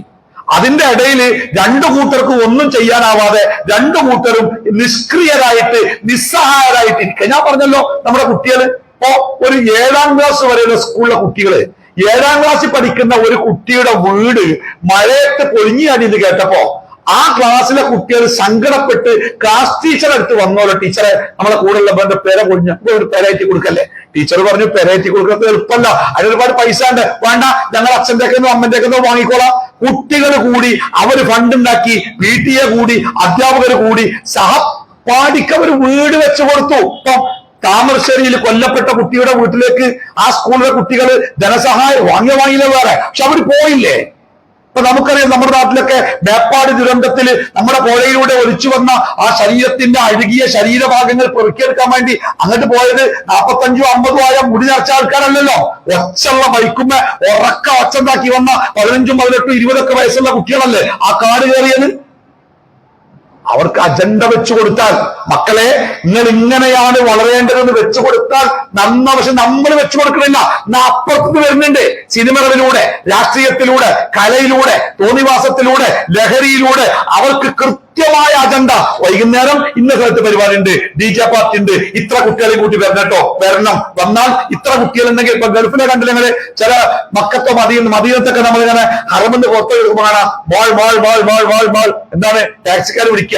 നമ്മളെ 3 ആളെ ആ മാളിൽ കൊണ്ടുപോയി ഇറക്കിട്ടാല് ആ ടാക്സിക്കാരന് 30 രൂപ കിട്ടും. അതേപോലെ ഇത്ര ആളെ ഇന്ന പരിപാടിക്ക് പങ്കെടുപ്പിച്ചാല് അനക്ക് ഇത്ര തര എന്ന് ഓരോ ഓഫറാണ്. എങ്ങനെയല്ലോ കുട്ടികളെ ഉണ്ടാക്കുകയാണ്, പോകുകയാണ്. അവിടെ വെള്ളമുണ്ട്, ഐസുണ്ട്, സാധനമുണ്ട്, പതുക്കെ കാണുമ്പോൾ പോകുമോ. നമ്മുടെ കുട്ടികൾക്ക് മറ്റുള്ളവർ അജണ്ട വെച്ച് കൊടുക്കുക. 11 മണിക്ക് ഇന്ന സ്ഥലത്ത് വേണം, അല്ലെങ്കിൽ 2 മണിക്ക് ടർഫിന്റെ അവിടെ വരണം, അല്ലെങ്കിൽ വൈകുന്നേരം 12 ഇന്ന സ്ഥലത്ത് വരണം. അവര് അജണ്ട വെച്ച് കൊടുക്കുകയാണ്. നമ്മളോ വന്നടി ഇല്ല. എന്താ ഈ കുട്ടികളെ കഥ എങ്ങനല്ലേ? അനക്കൊന്ന് പറഞ്ഞൂടെ അവനോട് 10 മണിക്ക് മുമ്പ് വരണമെന്ന് വാപ്പ അമ്മാനോട്. ഞാൻ പറഞ്ഞവൻ കേൾക്കോ? എന്നൊക്കെ പറഞ്ഞൂടെ എങ്ങനെയുള്ള വാപ്പ എന്ന് ഉമ്മ വാപ്പാനോട്. ചുരുക്കത്തിൽ രണ്ടാളും പറയണില്ല. പറയേണ്ടത് പറയണ്ടേ. നോക്കി നിങ്ങള്, അള്ളാഹുവിന്റെ ദീന് ഈ ലോകത്ത് പ്രവാചകന്മാരിലൂടെ അള്ളാഹു പ്രചരിപ്പിച്ചു. ആ ദീൻ എന്തിനാ അറിയോ? മനുഷ്യനെ നന്നാക്കാനാ ദീന്. എങ്ങനെ ദീന് മനുഷ്യനെ നന്നാക്കണേ? ഇപ്പൊ നമ്മൾ ഇരിക്കണോ കാര്യങ്ങൾ നമ്മളത് കണ്ടുപിടിക്കില്ലല്ലോ. എന്താണ് നോമ്പോറ്റാണ് ഇരിക്കണേ? എന്താ നിങ്ങള് നമ്മളെ ദീന് നമ്മളെ നന്നാക്കിയതാ. എങ്ങനെ നന്നാക്കി നിങ്ങൾ നോക്കിയിട്ടുണ്ടോ? ഈ കൊല്ലത്തിൽ റമദാൻ മാസം വരുന്നുണ്ടല്ലോ അല്ലെ? ഒരു കൊല്ലത്തിൽ 12 മാസം വരുമ്പോ 11ാമത്തെ മാസം കഴിയുമ്പോ റമദാൻ വരും. എന്താ ഈ റമദാനിലുള്ള പ്രത്യേകത? നമ്മുടെ റമദാൻ നോമ്പ് തുടങ്ങണ എങ്ങനെയാ? അത്താഴം കഴിച്ചോണ്ടല്ലേ. എപ്പോഴാ അത്താഴത്തിന് എണീക്കല്? 4:30 4 മണിക്കോ? ഒരു മനുഷ്യനെ വിളിച്ചുണർത്തിയാല് നീച്ചാത്ര പണിയിലൊരു സമയം പറയല്ല. കുട്ടികളെയൊക്കെ വിളിച്ചപ്പോ അങ്ങനെ ചെറച്ചിനെ നിൽക്കും പുറപ്പിനോട് ഈ സാറിന് ഭീഷണി പറ്റിയാലേ നീച്ചോളൂ. അതത്ര സുഖമുള്ള സമയം. ആ സമയത്താണ് നീച്ച എണീക്കിട്ടോ ചോറൊന്നാണ്. 4 മണിക്ക് പയറുപ്പേരും ചീരന്റെയൊക്കെ താളിച്ചു കാണ്ട ചോറ് തിന്നാൻ പോയി. വല്ല മനുഷ്യനും അപ്പ ചോറ് വേണം. നിങ്ങൾ ആരെങ്കിലും അത്താഴം വിശന്നിട്ടാ കഴിക്കല്? ചോറ് വേണം തോന്നിയിട്ടാ കഴിക്കല്? കഴിക്കല് എന്തുകൊണ്ട്? പടച്ചോൻ പറഞ്ഞ് ഇപ്പൊ തിന്നണം, അത്താഴം കഴിച്ചോളണം. ഒരു കൽപ്പനയാണ്. അത്താഴം കഴിക്കണം നിങ്ങൾ. കാരണം ആ അത്താഴത്തിൽ അള്ളാഹു ബർക്കത്ത് ഉണ്ടാക്കിക്കുന്ന അത്താഴം കഴിക്കാതെ ആരും നോമ്പ് കൊടുക്കത്തിട്ടോ. പ്രവാചകൻ പറഞ്ഞത് ഒരു വിശപ്പില്ലെങ്കിൽ ഒരിറക്ക് വെള്ളമെങ്കിലും കുടിച്ചുകാണ്ട് നിങ്ങൾ അത്താഴം കഴിച്ചോളണം. 4 മണിക്ക് വിളിച്ചെത്തിക്കാണ്ട് ചോറുന്ന തിന്ന് നേരം എടുത്ത് സാധാരണ 8 മണിക്കാവുമ്പോ ചായ നേരായി വിശന്ന് നമ്മുടെ കയ്യിൽ പൈസ ഉണ്ട്, ഹോട്ടലിൽ പലഹാരമൊക്കെ ഉണ്ട്. അള്ള പറഞ്ഞു തിന്നരുത് എന്ന് പറഞ്ഞു. ചോറ് മാണ്ടാത്ത സമയത്ത് തിന്നണമെന്ന് പറഞ്ഞ് ചോറ് വേണം തോന്നിയ സമയത്ത് തിന്നരുത്. 10 12 1 മണിയൊക്കെ ആയപ്പം തൊണ്ട വരളാൻ തുടങ്ങി. ഒരിറക്ക് വെള്ളം കിട്ടിയാൽ മതി. ഉപ്പിണ്ട്, ഫ്രിഡ്ജുണ്ട്, വെള്ളമുണ്ട്, കിണറുണ്ട്, ഒക്കെ ഉണ്ട്. കുടിക്കരുത് എന്ന് കുടിച്ചില്ല. ഒരു 2 മണിയൊക്കെ ആയപ്പോ വിശപ്പ് അതിന്റെ മൂർധന്യാവസ്ഥയിലെത്തി. വീട്ടിൽ ചോറുണ്ട്, ഇവിടെയൊക്കെ ഉണ്ട്, എവിടെ പോയാലും കിട്ടും. തിന്നരുത് പറഞ്ഞു. പെരിയില് മഹറ് കൊടുത്ത് കെട്ടിയ പെണ്ണുങ്ങൾ ഇവിടെ കിടക്കണ് 1 മണിക്ക് ഉച്ചക്ക്. അത് പോണ്ട പറഞ്ഞു. പോണ്ട വളർത്തിട്ട് പറഞ്ഞു അല്ലേ? എന്താ നിയമങ്ങൾ? എന്തിനാണ് നിയമം? എന്നിട്ട് ഈ നിയമങ്ങളൊക്കെ പറഞ്ഞിട്ടേ അതിന്റെ താഴെ പടച്ചോൻ പ്രയോഗിച്ചൊരു പ്രയോഗമുണ്ട്. ഏതാ? ഇന്നല്ലാഹ യുരീദു ബിക്കുമുൽ യുസ്റ വലാ യുരീദു ബിക്കുമുൽ ഉസ്റ.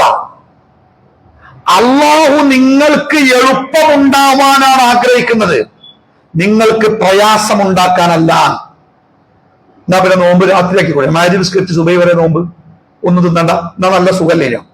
അത് പകല് ഈ നല്ല ദാഹം വിഷമുള്ള സമയത്ത് നോമ്പാക്കിയിട്ട് അന്തിക്ക് ഉറങ്ങാൻ പറഞ്ഞാണ്ട് അള്ള നിങ്ങൾക്ക് എളുപ്പം ഉദ്ദേശിച്ചത് പ്രയാസമല്ല എന്ന് പറഞ്ഞതിന്റെ പൊരുൾ നിങ്ങൾക്ക് മനസ്സിലായി.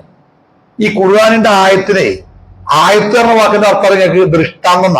സാധാരണ ഒരു പുസ്തകത്തിലെ വാചകം പോലെയല്ല ഖുർആനിലെ വാചകം, അതൊരായത്താണ്. അതിന്റെ ഉള്ളിലേക്ക് നിങ്ങൾ പോകുന്തോറും ആ ആയത്ത് നമ്മളോട് പലതും പറയും. അപ്പൊ ഇങ്ങനെ ഭക്ഷണവും വെള്ളവും വിലക്കി അള്ളാഹു നിങ്ങളെ നോമ്പെടുപ്പിക്കുന്നത് നിങ്ങൾക്ക് എളുപ്പമുണ്ടാവാനാണ്, പ്രയാസം ഉണ്ടാക്കാനല്ല എന്ന് പറഞ്ഞപ്പോ ആ എളുപ്പം നിങ്ങൾക്ക് മനസ്സിലായോ? വേറൊരു പെണ്ണിന്റെ കൂടെ അപ്പം പോകുന്നുണ്ട് എന്ന് അറിഞ്ഞപ്പോ ഓന്റെ പെണ്ണുങ്ങളും ഓനും തമ്മിൽ പ്രശ്നമായി. അപ്പൊ അത് മദ്യം പറഞ്ഞ് ഇനി ഉണ്ടാവില്ല എന്നൊക്കെ പറഞ്ഞ് മദ്യമൊക്കെ പറഞ്ഞ് ശരിയാക്കി. അത് കഴിഞ്ഞിട്ട് കുറച്ചു കാലം കഴിഞ്ഞ് കോള് പോയി. അപ്പൊ എന്താ പറഞ്ഞേ? ഓൻ പിന്നെയും പോയി അങ്ങോട്ട് ഓന്റെ മൊബൈലിന് ഓൾക്ക് എന്തൊക്കെയോ സൂചന കിട്ടി, ഓളെ കൂടെ പോയിക്കുന്നുണ്ട്, ഓള് കുട്ടികളെ കൊണ്ട് പോയി. അപ്പൊ മദ്യം പറയാൻ വേണ്ടി ഇപ്പൊ വീണ്ടും വന്നു. എങ്ങനെയും വിളിച്ചുകാണ്ട് മദ്യം അറിഞ്ഞിട്ടുണ്ടാവില്ല. അപ്പൊ ഞാൻ ചോദിച്ചു, ഇങ്ങനെയൊക്കെ പറഞ്ഞിട്ട് പിന്നീക്ക് പോയോ ചോദിച്ചു. ഇങ്ങനെയൊക്കെ നമ്മൾ അന്ന് പറഞ്ഞിട്ട് പിന്നീക്ക് പോയോ? അപ്പൊ ഓൻ പറഞ്ഞല്ലോ സ്ഥലം അത് കീശിൽ പൈസയും വിളിച്ചാൽ വരാൻ ആളുണ്ടാവുമ്പോ പോകാതെ എത്ര എളുപ്പമല്ല. അത് പോവും, പൈസ കിട്ടും, വിളിച്ചാലുള്ള നമ്പറുണ്ട്, വിളിച്ചുമ്പോ ചെല്ലാൻ പറയും, അപ്പോൾ പോവുകയാണ്.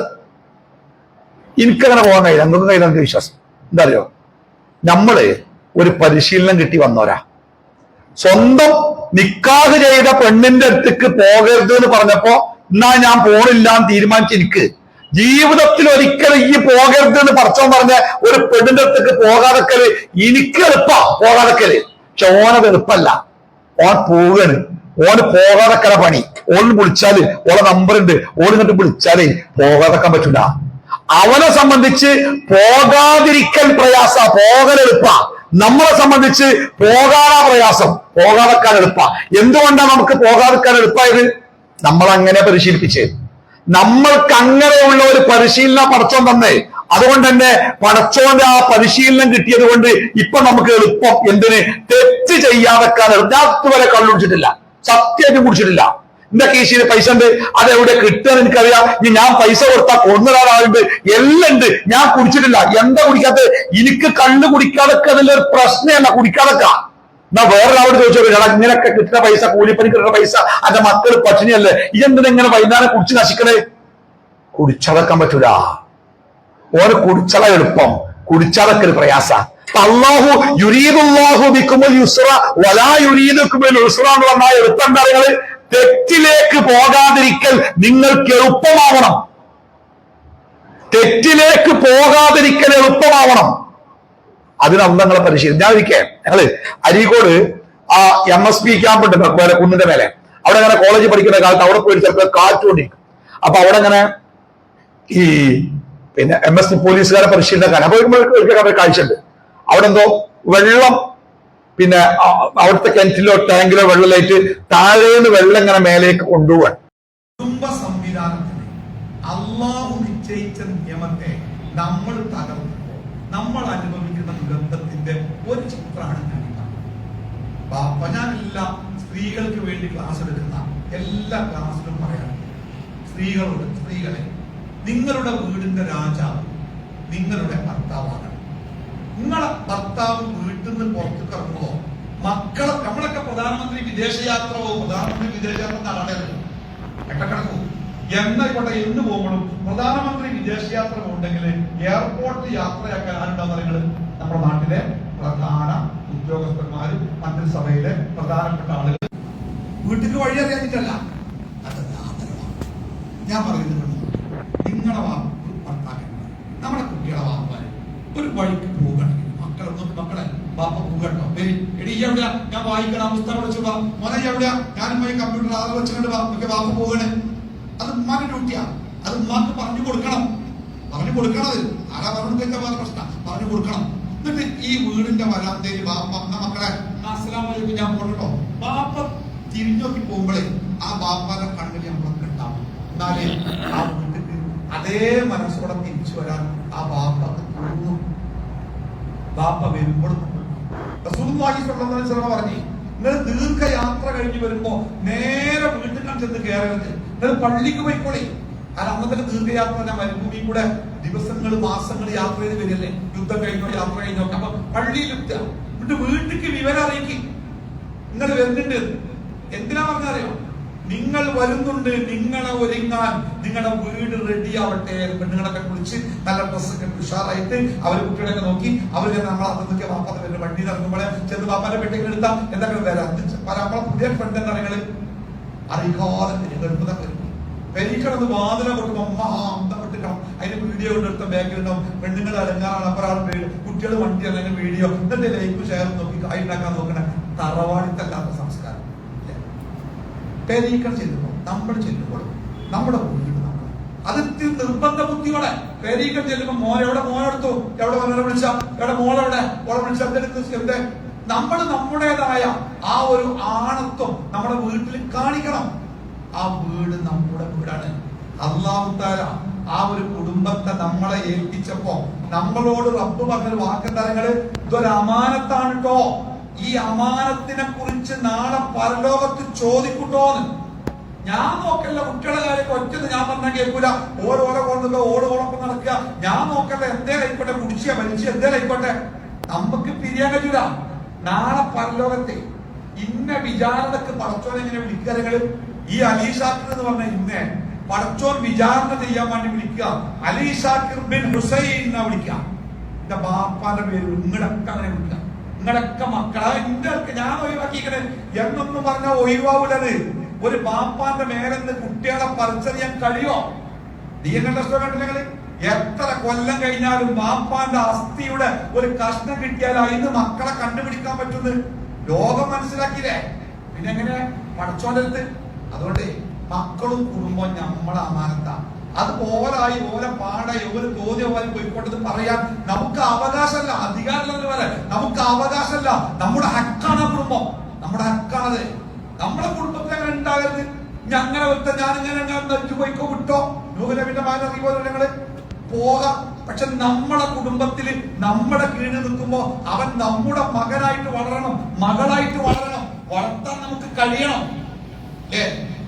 അപ്പോ നമ്മൾ തീർച്ചയായിട്ടും ആണുങ്ങൾ കുടുംബത്തിന്റെ ഉത്തരവാദിത്തം ഏറ്റെടുക്കണം. അത് കൈവിട്ട് പോയപ്പോഴുണ്ടായ ഒരു ദുരന്തം ഇപ്പൊ അനുഭവിക്കുന്നുണ്ട്. നമുക്ക് നേരമല്ലോ ഇരിക്കപ്പെടാൻ നേരം. രാവിലെ 6 മണിക്കൊന്ന് പീഡിയം തുറന്നാല് 10 മണിക്ക് പെരീകെത്തുമ്പോ ജീവിക്കണോ മരിക്കണോ അല്ലേ ചെയ്യില്ല. പിന്നെ കടന്നുറങ്ങ രാവിലെ 6 മണിക്ക് പോരില്ല. അതിന്റെ ഇടയ്ക്ക് എപ്പോഴും നേരം കൂട്ടരെ നമ്മൾ ഈ പീഡിയ കച്ചവടം നടത്തുന്നതേ നമുക്ക് ഉപജീവനം ഉണ്ടാക്കാൻ. ഉപജീവനം എന്നത് കുടുംബത്തിന്റെ ഒരു ഭാഗം മാത്രമാണ്. ഈ ഉപജീവനം പോലത്തെ വേറെയും 10 കാര്യങ്ങൾ വേറെ ഉണ്ട്. അതൊക്കെ ആരാ ചെയ്യാം? നമ്മൾ ഈ ഒറ്റ കാര്യത്തിൽ കുടുങ്ങിയാല് ബാക്കിയുള്ള കാര്യം ആരും ചെയ്യാം. ഒരു കല്യാണത്തിന് നാളെ പോയപ്പോ കല്യാണത്തിന്റെ വളമാർ ഒക്കെ ഉണ്ടാക്കി ഒരു സാധനം കിട്ടില്ല. ഈ കാറ്ററിംഗിന്റെ ചക്കന്മാരും എല്ലാവരും ചോറും പാത്രമായിട്ട് ഇറങ്ങിയേക്കാം, അതിട്ട് കൊടുക്കാം. ആൾക്കാർ നോക്കിയിട്ട് ആടെ കണ്ട് പുല്ലൊക്കെ കടിച്ചു നിൽക്കുന്നുണ്ടാണ്. രണ്ടൊരു കഷ്ണം കിട്ടണ്ടേ? ഇത് ഈ മാനം പറ്റിയതുകൊണ്ട് ചോദിക്കാനും പറ്റില്ല. എന്നിട്ട് എല്ലാവരും ചോറ് കണ്ടു പോകാം, മറ്റേ കട കടക്കുക. നടപ്പിലാക്കപ്പെടണ്ടേ? അപ്പൊ നമ്മള് ഒന്ന് പുരുഷൻ കുടുംബനാഥനാവുക.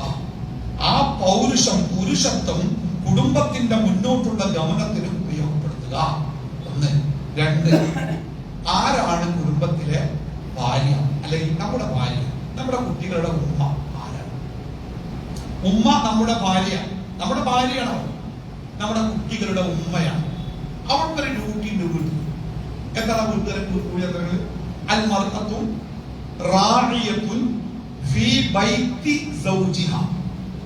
അവളുടെ ഭർത്താവിന്റെ വീട്ടിലെ റായിയാണ് ഭാര്യ. ആരോ റായി പറയുന്നത്? റായിയായിട്ട് മനസ്സിലാക്കുന്നുണ്ടെന്നല്ല. റായിയൽ വനം എന്ന് പറഞ്ഞാൽ ആട് മേയ്ക്കുന്നവൻ. ആട് മേയ്ക്കുന്നവൻ രാവിലെ ആടുകളെ കൂട്ടുന്നങ്ങനെ കൊണ്ടുപോയിട്ട് പുല്ലും വെള്ളമുള്ള ഭാഗം കണ്ടെത്തി തീറ്റി എല്ലാം വെയിലാവുമ്പോ തലത്ത് കടത്തി നല്ല കയറുകളൊന്നും കുടുങ്ങാതെ ശരിക്ക് നോക്കി ചെന്നായി കുട്ടികളൊന്നും പിടിക്കാതെ വൈകുന്നേരം ചെറിയ കുട്ടികളുണ്ടാവും, കൊച്ചനാടുണ്ടാവും, പെണ്ണാടുണ്ടാവും, പാല് കറക്കണോ കറക്കാത്തോടോ അതൊക്കെ ശരിക്ക് നോക്കിയിട്ട് വൈകുന്നേരം കൂട്ടിട്ട് കൊണ്ടുവരുന്ന ആളാണ് റായി. അതാണ് വീട്ടിലെ പെണ്ണ്. നമ്മളുടെ അധികാരത്തിന്റെ കീഴിൽ ആ വീടിനെ മനോഹരമായി അതിന്റെ തീരത്തിലേക്ക് നയിച്ചു കൊണ്ടുപോകുന്നവളാണ് നമ്മുടെ ഭാര്യ. അതാവണം നമ്മുടെ ഭാര്യ.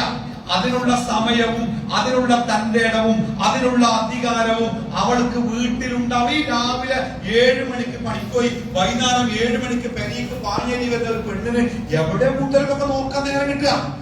അത് മദ്രസത്തുന്ന ഒരു ഉമ്മയാണ് കുട്ടിയുടെ പ്രാഥമികമായ പാഠശാല. ഏതെങ്കിലും ഉമ്മക്ക് കുട്ടിനെ പഠിപ്പിക്കാൻ സമയമുണ്ടോ? അവർക്കുള്ള സ്ഥാനം മാത്രമല്ല, പല ആളുകളും ഭാര്യമാരെ കുറിച്ച് മോശമായ ധാരണ. എന്തിനാ നീ ഓളെ പറ്റുക? ഒരന്തല്ല, അന്റെയൊക്കെ മക്കളല്ലേ, ഇങ്ങനെയാണെങ്കിൽ അത്ഭുതമുള്ളൂ. അല്ല അന്തമുണ്ടോ? ഞാൻ കെട്ടി കുടുങ്ങിയതല്ലേ. മക്കളെ മുമ്പ് ഭാര്യയെ കുറിച്ച് നല്ല രസമുണ്ടാവില്ലേ? കുട്ടികളെ അമ്മാരെയും കുട്ടിയൊക്കെ എന്താ കാര്യം? ചില ആൾക്കാരൊക്കെ കുട്ടികളോട് പറയാം, എന്റെ തള്ളല്ലേ, എന്റെ തള്ളനോട് പോയി ചോദിച്ചോ. ഇതേറെ പറയും തള്ളക്കേടാണ്. ഭാര്യമാർ സൽ സ്വഭാവമുള്ളവൻ മാത്രമേ സ്വർഗത്ത് പോകുള്ളൂ. സമയം സൽ സ്വഭാവമുള്ളവർ മാത്രമേ സ്വർഗത്ത് പോകുള്ളൂ. നിങ്ങളിൽ ഏറ്റവും നല്ല സൽ സ്വഭാവി നിങ്ങളുടെ ഭാര്യയോട് ഏറ്റവും നന്നായി പെരുമാറുന്നവനാണ്. ഞാൻ എന്റെ ഭാര്യയോട് ഏറ്റവും നന്നായി പെരുമാറുന്നവനാണ്. ആര്? അഷ്റഫുൽ ഖൽഖ് മുഹമ്മദ് മുസ്തഫ സ്വല്ലല്ലാഹു അലൈഹി വസല്ലം. ലഖദ് കാന ലക്കും ഫീ റസൂലില്ലാഹി ഉസ്വത്തുൻ ഹസന. അല്ലാഹ് എന്താ പറഞ്ഞാലോ, അല്ലാഹുവിന്റെ റസൂലിൽ നിങ്ങൾക്ക് ഏറ്റവും ഉത്തമമായ മാതൃകയുണ്ട്. അപ്പൊ ആ റസൂലുള്ളാഹിന്റെ മാതൃക അവനവന്റെ ഇണകളോട് ഏറ്റവും നന്നായി പെരുമാറുക. ഏറ്റവും നന്നായി. പ്രവാചകൻ സ്വല്ലല്ലാഹു അലൈഹി വസല്ലം വിശന്ന് വീട്ടിലേക്ക് കയറി വന്നു. ഭാര്യയോട് പറഞ്ഞു, തിന്നാനെന്തെങ്കിലും? ഒരു സാധനമില്ല, ഒരു വസ്തുല്ല, എന്തേലും നോക്കുക. തെരഞ്ഞു തന്നെ അവസാനം ചുമങ്ങനെ തിരികെച്ച 2-3 ദിവസം പഴക്കല്ലേ ഒരു കുബൂസിന്റെ കഷ്ണം. കുബൂസിന്റെ കറിയില്ലേ, ചുട്ടെടുക്കുമ്പോ നേരെ അടുപ്പിൽ നിന്ന് കിട്ടിയാൽ മാത്രം കൊണ്ടുപോകുക. 5 മിനിറ്റ് കഴിഞ്ഞാൽ സാധനം പറ്റൂല, കാരണം പലക വലിക്കുണ്ടാവും. അത് 2-3 ദിവസം പഴക്കം കൂടിയാണെങ്കിലോ ആ പലക കുബൂസ് കഷ്ണം. ഇതല്ലാതെ അവിടെ ഇരുന്ന് ഇത് പൊട്ടിച്ചോട്ട് മെരുങ്ങണ്ടേ, വെള്ളം കൊടുക്കാല്ല, ഇതൊന്ന് ഒപ്പി കുതിർക്കാൻ ഒന്ന് നോക്കുക. നോക്കിയപ്പോണ്ട് മൂലക്കൊരു കുപ്പി സുർക്കെ കണ്ടാൻ പറ്റുന്ന സുർക്ക. അതാ നെയ്ച്ചോണ്ടപ്പ ഉള്ളിക്കിടാനുള്ള എന്തിനും പറ്റും ആ സുർക്കെ. അങ്ങനെ ഇതുണ്ട് ആ കൊണ്ട് സുർക്ക. ആ സുർക്ക പാത്രത്തിൽ മുക്കിയിട്ട് ഈ മരപ്പലകമായിട്ടുള്ള റൊട്ടി അതിലിങ്ങനെ മുക്കിയിട്ട് റസൂലിങ്ങനെ തിന്ന ഏക ടേസ്റ്റ്. ഇതിന്റെ പ്രവാചകൻ പറഞ്ഞൊരു വാക്ക്, സുർക്ക കാണുന്നില്ല കൂട്ടാൻ പറഞ്ഞല്ലോ. സുർക്കയേക്കാൾ നല്ല ഒരു കറി വേറില്ല. എന്തിനാ പറഞ്ഞത്? ഇതല്ലാതെ ഒന്നും എന്റെ ഹബീബിന് കൊടുക്കാണല്ലോ എന്നോർത്ത് കണ്ണ് നിറഞ്ഞിരിക്കുന്ന ഭാര്യയുടെ മനസ്സ് കുളിപ്പിക്കാൻ. നമ്മളോ കഷ്ടപ്പെട്ട സാധനത്തിൽ തൊള്ളിക്ക് വെക്കാൻ മുഖത്തടിക്കരുത്. നിങ്ങൾ മുഖത്തല്ലതാ ഫസ്റ്റ് അടിയുടെ ഓളും കൂടി അടി കിട്ടിയെന്ന് അറിയുള്ളൂ. എവിടെ കൊടുക്കല് അല്ലേ? അടിക്കരുത് റസൂല് അടിപൊളിയായിട്ട് പറഞ്ഞല്ലേ, മുഖത്തടിക്കരുത് അല്ലേ? നിങ്ങളുടെ കിടപ്പുമുറിയുടെ പുറത്ത് വെച്ച് അവരുമായിട്ട് പിണങ്ങരുത്. ഞാനും എന്റെ ഭാര്യ തെറ്റും, രണ്ട് മനുഷ്യന്മാരാ, ചിലപ്പോ തെറ്റും. തെറ്റിയാൽ മാക്സിമം ആ തെറ്റ് ഞങ്ങളുടെ കിടപ്പറയിൽ മാത്രമേ അറിയാൻ പാടുള്ളൂ. പുറത്തൊരാൾ അറിയരുത്, എന്റെ മക്കൾ അറിയരുത്. ഞാൻ അവളോട് മിണ്ടില്ല, ഓൾ എന്നോട് മിണ്ടില്ല. പുറത്ത് ഞങ്ങൾ ഡീസലാണ്. അടുത്ത കാര്യം അതിന് കാണില്ല, അന്ന് കാണിച്ചു അതൊക്കെ ആവാം, കുഴപ്പമില്ല. പക്ഷെ പുറത്തുണ്ടല്ലോ അറിയരുത്. എന്റെ മക്കളെ മുമ്പിട്ടാണ്ട് അങ്ങോട്ട് പറയാം ഇങ്ങോട്ട് പറയാം. ഈ കുട്ടികളുണ്ടല്ലോ ഒരു മനസ്സിലാക്കും ഇതൊക്കെ തന്നെയാണ് കുടുംബ ജീവിതം. ഇതൊക്കെ തന്നെയാണ് നമ്മളെ കുട്ടികളെ. പെൺകുട്ടികൾ മധുര 17 കല്യാണത്തിന്റെ പ്രായം കഴിഞ്ഞില്ലേ? മധുര 27, മധുര 37 എത്തി. ഒരൊറ്റ പെൺകുട്ടി കല്യാണത്തിന് സമ്മതിച്ചിട്ടില്ല. എന്താ കാരണം? ഇതെല്ലാം കാണണ്ടേ? എന്താ എന്റെ അമ്മാനി മാപ്പാന്റെ അവസ്ഥ, എന്റെ താത്താനെ കെട്ടിച്ച പേരിലെ അവസ്ഥ എന്താ? എന്റെ അയലോകത്ത് എന്റെ കൂടെ പഠിച്ച കുട്ടിയെ കെട്ടിച്ചത് ഒരു ആത്മഹത്യ നിൽക്കുക. എന്തിനാ ഈ വണ്ടിക്ക് തലവെക്കണത്? ഞാൻ ജീവിച്ചു പോയിക്കോളാം എന്ന് പറയുന്ന പെൺകുട്ടികളെ നമ്മളെ വീട്ടിലുണ്ടേ അല്ലേ? നമ്മളല്ലേ മാതൃകയാവണ്ടേ? അവ കിടപ്പുമുറിയുടെ പുറത്ത് വെച്ച് പറഞ്ഞ കാര്യങ്ങൾക്ക് ഒരു വലിയ വിഷയമല്ല. അല്ലാതെ മറ്റേതെങ്കിലും ബന്ധുക്കൾ നമ്മുടെ വീട്ടിലുണ്ടെങ്കിൽ അതിന്റെ പെരുമാറ്റം എങ്ങനെയാവണം ഒക്കെ അള്ളാഹു കൃത്യമായിട്ട് പഠിപ്പിച്ചു. അള്ളാഹ് പറയുന്ന ഒരു വാക്കുണ്ടല്ലോ, പമൻ തബിയ ഹുദായ.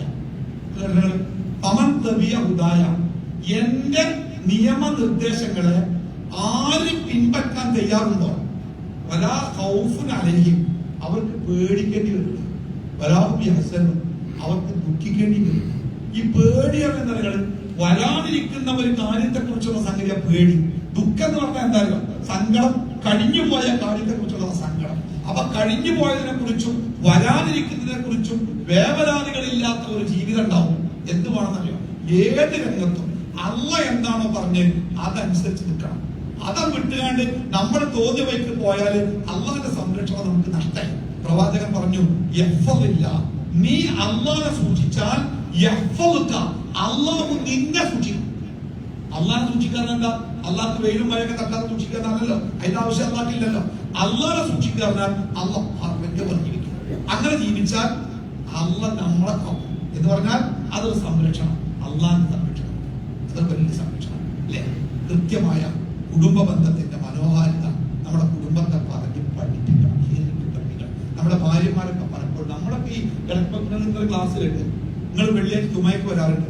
പക്ഷെ നമ്മുടെ ഭാര്യമാർ കേൾക്കുന്നില്ല. ഒരു ഇപ്പോ ഇതാണ് ഇന്ന് വൈകുന്നേരം ഉണ്ടാക്കേണ്ട ഭക്ഷണം എങ്ങനെ ഉണ്ടാക്കാൻ യൂട്യൂബിൽ തെളിയില്ല. അതിന്റെ കിട്ടുന്നില്ല, അതിന്റെ പാവ അതിന്റെ കിട്ടുന്നില്ല. ഞാനൊരു ഭാര്യമാരുടെ സദസ്സിൽ ഞാൻ ഒരിക്കൽ പറഞ്ഞു, പിന്നെ റസൂലുള്ളാഹി സ്വല്ലല്ലാഹു അലൈഹി വസല്ലം പറഞ്ഞു, ഒരു മനുഷ്യന്റെ മുമ്പിൽ വേറെ ഒരു മനുഷ്യൻ സുജൂദ് ചെയ്യാൻ പാടില്ല. സുജൂദ് ഇബാദത്താണ്, പാടില്ല, ചെറുക്കാണ്. അങ്ങനെ ഒരാളുടെ മുമ്പിൽ വേറെ ഒരു മനുഷ്യന് സുജൂദ് ചെയ്യാൻ അനുവാദം കൊടുക്കാൻ എനിക്ക് അവകാശം ഉണ്ടായിരുന്നെങ്കിൽ റസൂൽ പറയണേ, ഞാൻ പറയുമായിരുന്നു, ഭാര്യമാരെ നിങ്ങൾ ഭർത്താക്കന്മാരുടെ മുമ്പിൽ സുജൂദ് ചെയ്യണം. അത്ര വലിയ നടപ്പാട്. നിക്കാഹിന്റെ തൊട്ട് മുമ്പത്തെ സെക്കൻഡ് വരെ അവളുടെ രക്ഷാധികാരി ബാപ്പൻ. എന്ത് ചോദിച്ചാലും ബാപ്പനോട് ചോദിക്കണം. ആ നിക്കാഹിന് കഴിഞ്ഞു കഴിഞ്ഞാൽ പിന്നെ അവളോട് ബാപ്പ ഒരു കാര്യം ചോദിച്ചാൽ ഓളെന്താ പറയേണ്ടല്ലോ? ഞാൻ താത്താനോട് ചോദിക്കട്ടെ. അതൊരു അധികാര കൈമാറ്റം മാത്രല്ലേ, അത് വല്ലാത്തൊരു ഏറ്റെടുക്കലാണ്. ആ ഏറ്റെടുക്കൽ, അതിന്റെ ബന്ധം നമ്മൾ ശരിക്കും പഠിപ്പിക്കണം. ഭാര്യ-ഭർത്താക്കന്മാരെ ഒന്നിച്ചിരുന്ന് കേട്ടും പഠിച്ചും പ്രാർത്ഥിച്ചും നിസ്കരിച്ചും പരസ്പരം ചേർന്നിരുന്നും പരസ്പരം സ്നേഹിച്ചും പ്രണയിച്ചും പ്രാർത്ഥിച്ചും നമ്മൾ കിട്ടും ഒന്നാണ്. ഞാനൊരു കഥ പറഞ്ഞിട്ട് പെണ്ണുങ്ങളോടെ, ഈ ഒരു ബാപ്പ ഉമ്മി മക്കള് 3 പെൺകുട്ടികൾ ഗൾഫിലാണ്. അപ്പൊ ഈ ബാപ്പാക്ക് വയസ്സായി, ഉമ്മാക്ക് വയസ്സായി. ബാപ്പ അങ്ങനെ കിടന്ന് ശരീരമൊക്കെ പൊട്ടി, ഞാൻ നോക്കാൻ ആളില്ല, പെരിയിലിങ്ങനെ പ്രശ്നമായി, ഈ മക്കളെ കൊണ്ട് വരാനും വയ്യ. അവസാനം ആൾക്കാർ പറഞ്ഞപ്പോ എന്ത്, തൊട്ടടുത്തൊരു ഹോസ്പിറ്റലിലേക്ക് ഒരു ബാപ്പാനെ മാറ്റി. അവിടെ സ്ഥിരമായിട്ട് റൂം എടുത്തുകൊണ്ട് ആ റൂമിൽ ബാപ്പാനെ കിടത്തി മുറിവൊക്കെ വെച്ച് കെട്ടാൻ നഴ്സുമാർ പൈസ ഉണ്ട്. അങ്ങനെ ബാപ്പ ഹോസ്പിറ്റലൈസ്ഡ് ആയി, ഉമ്മ നോക്കാനേ. കുറെ ആയപ്പോ അങ്ങനെ ആൾക്കാർ വീണ്ടും പറയുന്നത്, ആ വയസ്സായ തള്ളങ്ങനെ ആ ഇങ്ങനെ നോക്കാതെ മക്കൾ തിരിഞ്ഞൊക്കില്ലല്ലോ. അങ്ങനെ മക്കൾ തീരുമാനിച്ചു, ഒരു 3 ആളും ഒന്നിച്ചു വന്ന് വീട്ടിൽ പോയി സാധനമൊക്കെ വെച്ചിട്ട് ഒരു ഉമ്മാരുടെ ആശുപത്രി വന്നു, ഉമ്മ നിങ്ങൾ പോയിക്കോളി, നിങ്ങൾ പോയിക്കോളി, ബാപ്പാനെ ഞങ്ങൾ വെച്ച് നോക്കാം. ഉമ്മ മക്കളെ പോയിക്കോളി, ബാപ്പാന്റെ കാര്യങ്ങളൊക്കെ എനിക്കറിയാം, ഞാൻ നിങ്ങൾ പോയിക്കോളി.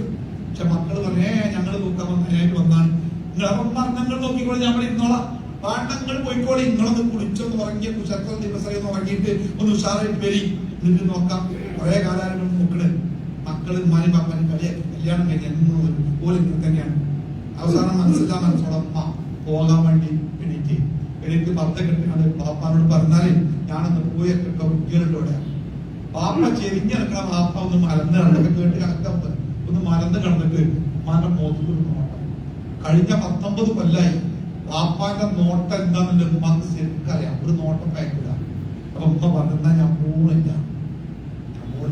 ഉമ്മ പറഞ്ഞ ഒരു കടയിൽ നിന്ന് അതിൽ വാപ്പ ഒന്നും കൂടി മലന്ന് നടന്നിട്ട് ഉമ്മാന്റെ മുഖത്തേക്ക് നോക്കി എന്താ പറയുക, എന്നിട്ട് മുമ്പിൽ തിരിഞ്ഞു നടന്നു. 10 മിനിറ്റ് കഴിഞ്ഞപ്പോ കേട്ട വാർത്ത അയാൾ മരിച്ചു. നബി സല്ലല്ലാഹു അലൈഹി വസല്ലമയുടെ ഹദീസിൽ ഏതൊരു സ്ത്രീ അവളുടെ ഭർത്താവ് അവളെ കുറിച്ച് തൃപ്തിപ്പെട്ടവനായിക്കൊണ്ടാണ് മരിച്ചു പോയതെങ്കിൽ അവൾ സ്വർഗത്തിൽ പ്രവേശിക്കാം. എങ്ങനെയാണ്? സ്വർഗത്തിന്റെ ഏത് വാതിലിൽ കൂടി അവൾക്ക് പോകാം, സ്വതന്ത്രം. എന്തായാലും ഓളെ ഭർത്താവ് ഓളെ തൃപ്തിപ്പെട്ട മനുഷ്യൻ. നമ്മളെ പെണ്ണുങ്ങളൊക്കെ പാവം ഈ വേണ്ടാത്തരങ്ങൾ മനസ്സിലേറ്റി വെറുപ്പും വിദ്വേഷമായിട്ട് നമ്മൾ നാട് നീങ്ങി പോകുമ്പോ ഇറ്റങ്ങളെ കാര്യം പിന്നെ ദുന്യാവിലും കഷ്ടം, നാളെ പരലോകത്തും ഭർത്താവ് മരിച്ചാലൊക്കെ ഒരു ഭാര്യയുടെ അവസ്ഥ തരണം. തികച്ചുമാണ് എത്തിമറിയാം. ഞാൻ എന്റെ കൂടെ എപ്പോഴും ഉണ്ടാവാത്ത ഒരാളുണ്ട്. അയാൾ ചെറിയ ഒരു ആശുപത്രി ഉണ്ടെങ്കിൽ പോലും അയാൾ ഭാര്യയെ അയാള് വണ്ടിയിൽ കയറ്റി കൊണ്ടുപോയി ചെറിയ ദൂരത്തേക്ക് രാജ്ഞിയെ പോലെയല്ല ഭാര്യ ജീവിച്ചിരുന്നത്. അയാൾ പെട്ടെന്ന് മരിച്ചു. ഞാനൊരു മാസം മുമ്പ് ഒരു 10-15 കിലോ അരിയിൽ വെച്ച് അരി തലയിൽ വെച്ചിട്ട് ഇങ്ങനെ മുടന്തി ഇങ്ങനെ ഒരു കീസ് പിടിച്ച് നടക്കണ ഒരു സ്ത്രീയെ കണ്ടപ്പോ ഞാൻ എന്റെ ബൈക്കിൽ ഇങ്ങനെ പോയിട്ട് ഒന്ന് തിരിഞ്ഞു നോക്കിയപ്പോ ഞാൻ അത്ഭുതപ്പെട്ടു. ഈ സ്ത്രീ അങ്ങനെ ആലോചിച്ചു, അവരുടെ ഭർത്താവ് ഉണ്ടെങ്കിൽ എന്തേലും കലക്കുന്നുള്ളൂ അല്ലെ? പഴയ പാവങ്ങളാണ്. അപ്പൊ അവരെ ഈ ദുന്യാവിനെ നമ്മൾ കഷ്ടപ്പെടുത്തരുത്. നാളെ പരലോകത്ത് നരകത്തിലോട്ട് എറിഞ്ഞു കൊടുക്കുകയും സ്നേഹത്തോടെ ചേർത്ത് പിടിക്കുക. സ്നേഹിക്കുക, വേറെ മാർഗം സ്നേഹിക്കുക. ഭാര്യ ഭർത്താക്കന്മാർ തമ്മിലുള്ള സ്നേഹം കൂട്ടിയാണ്. അങ്ങനെ ഭാര്യ ഭർത്താക്കന്മാർ സ്നേഹിച്ച് ഒന്നായി കഴിഞ്ഞാൽ ആ കുടുംബം സ്വസ്ഥമാണ്, ആ കുടുംബത്തിലെ മക്കൾ ഉഷാറാണ്, ശാന്തി സമാധാനം. അല്ല ഭാര്യ ഭർത്താവ് രണ്ട് തട്ടിലായാലേ കുടുംബജീവിതം പോയി, മക്കളെ ജീവിതം പോയി. അള്ളാഹു തആല നമ്മളെയൊക്കെ കാത്തു രക്ഷിക്കട്ടെ. സമാധാനത്തിന്റെ കുടുംബമായി ജീവിക്കാൻ അള്ളാഹു നമുക്ക് എല്ലാവർക്കും തൗഫീഖ് നൽകുമാറാകട്ടെ. അള്ളാഹുവിന്റെ നിയമങ്ങളെ മുറുകെ പിടിച്ച് ജീവിക്കുന്ന യഥാർത്ഥ വിശ്വാസികളാണ് അള്ളാഹു നമുക്ക് എല്ലാവർക്കും ഈമാനും ഇഖ്ലാസും പ്രദാനം ചെയ്യുമാറാകട്ടെ. എല്ലാവിധ പൈശാചിക പ്രേരണകളിൽ നിന്നും നമ്മളെയും നമ്മുടെ കുടുംബത്തെയും പടച്ച റബ്ബ് കാത്തു രക്ഷിക്കുമാറാകട്ടെ. നമ്മുടെ ചുറ്റുഭാഗത്ത് കേൾക്കുന്ന ഭീതിജനകമായ വാർത്തകളിൽ നിന്ന് അള്ളാഹു നമ്മളെയും നമ്മുടെ കുടുംബങ്ങളെയും കാത്തു രക്ഷിക്കുമാറാകട്ടെ. ലഹരിയുടെ നീരാളി പിടുത്തത്തിൽ നിന്ന് നമ്മുടെ പാവപ്പെട്ട മക്കളെ പടച്ച റബ്ബ് കാത്തു രക്ഷിക്കുമാറാകട്ടെ. ജീവിതത്തെ അധാർമികതയിലേക്ക് വലിച്ചു കൊണ്ടുപോകുന്ന എല്ലാ വൃത്തികേടുകളിൽ നിന്നും അള്ളാഹു നമ്മളെ എല്ലാവരെയും കാത്തു രക്ഷിക്കുമാറാകട്ടെ. മാരകമായ രോഗങ്ങളിൽ നിന്ന് അള്ളാഹു നമ്മളെ കാത്തു രക്ഷിക്കുമാറാകട്ടെ. താങ്ങാൻ കഴിയാത്ത വേദനകളിൽ നിന്ന്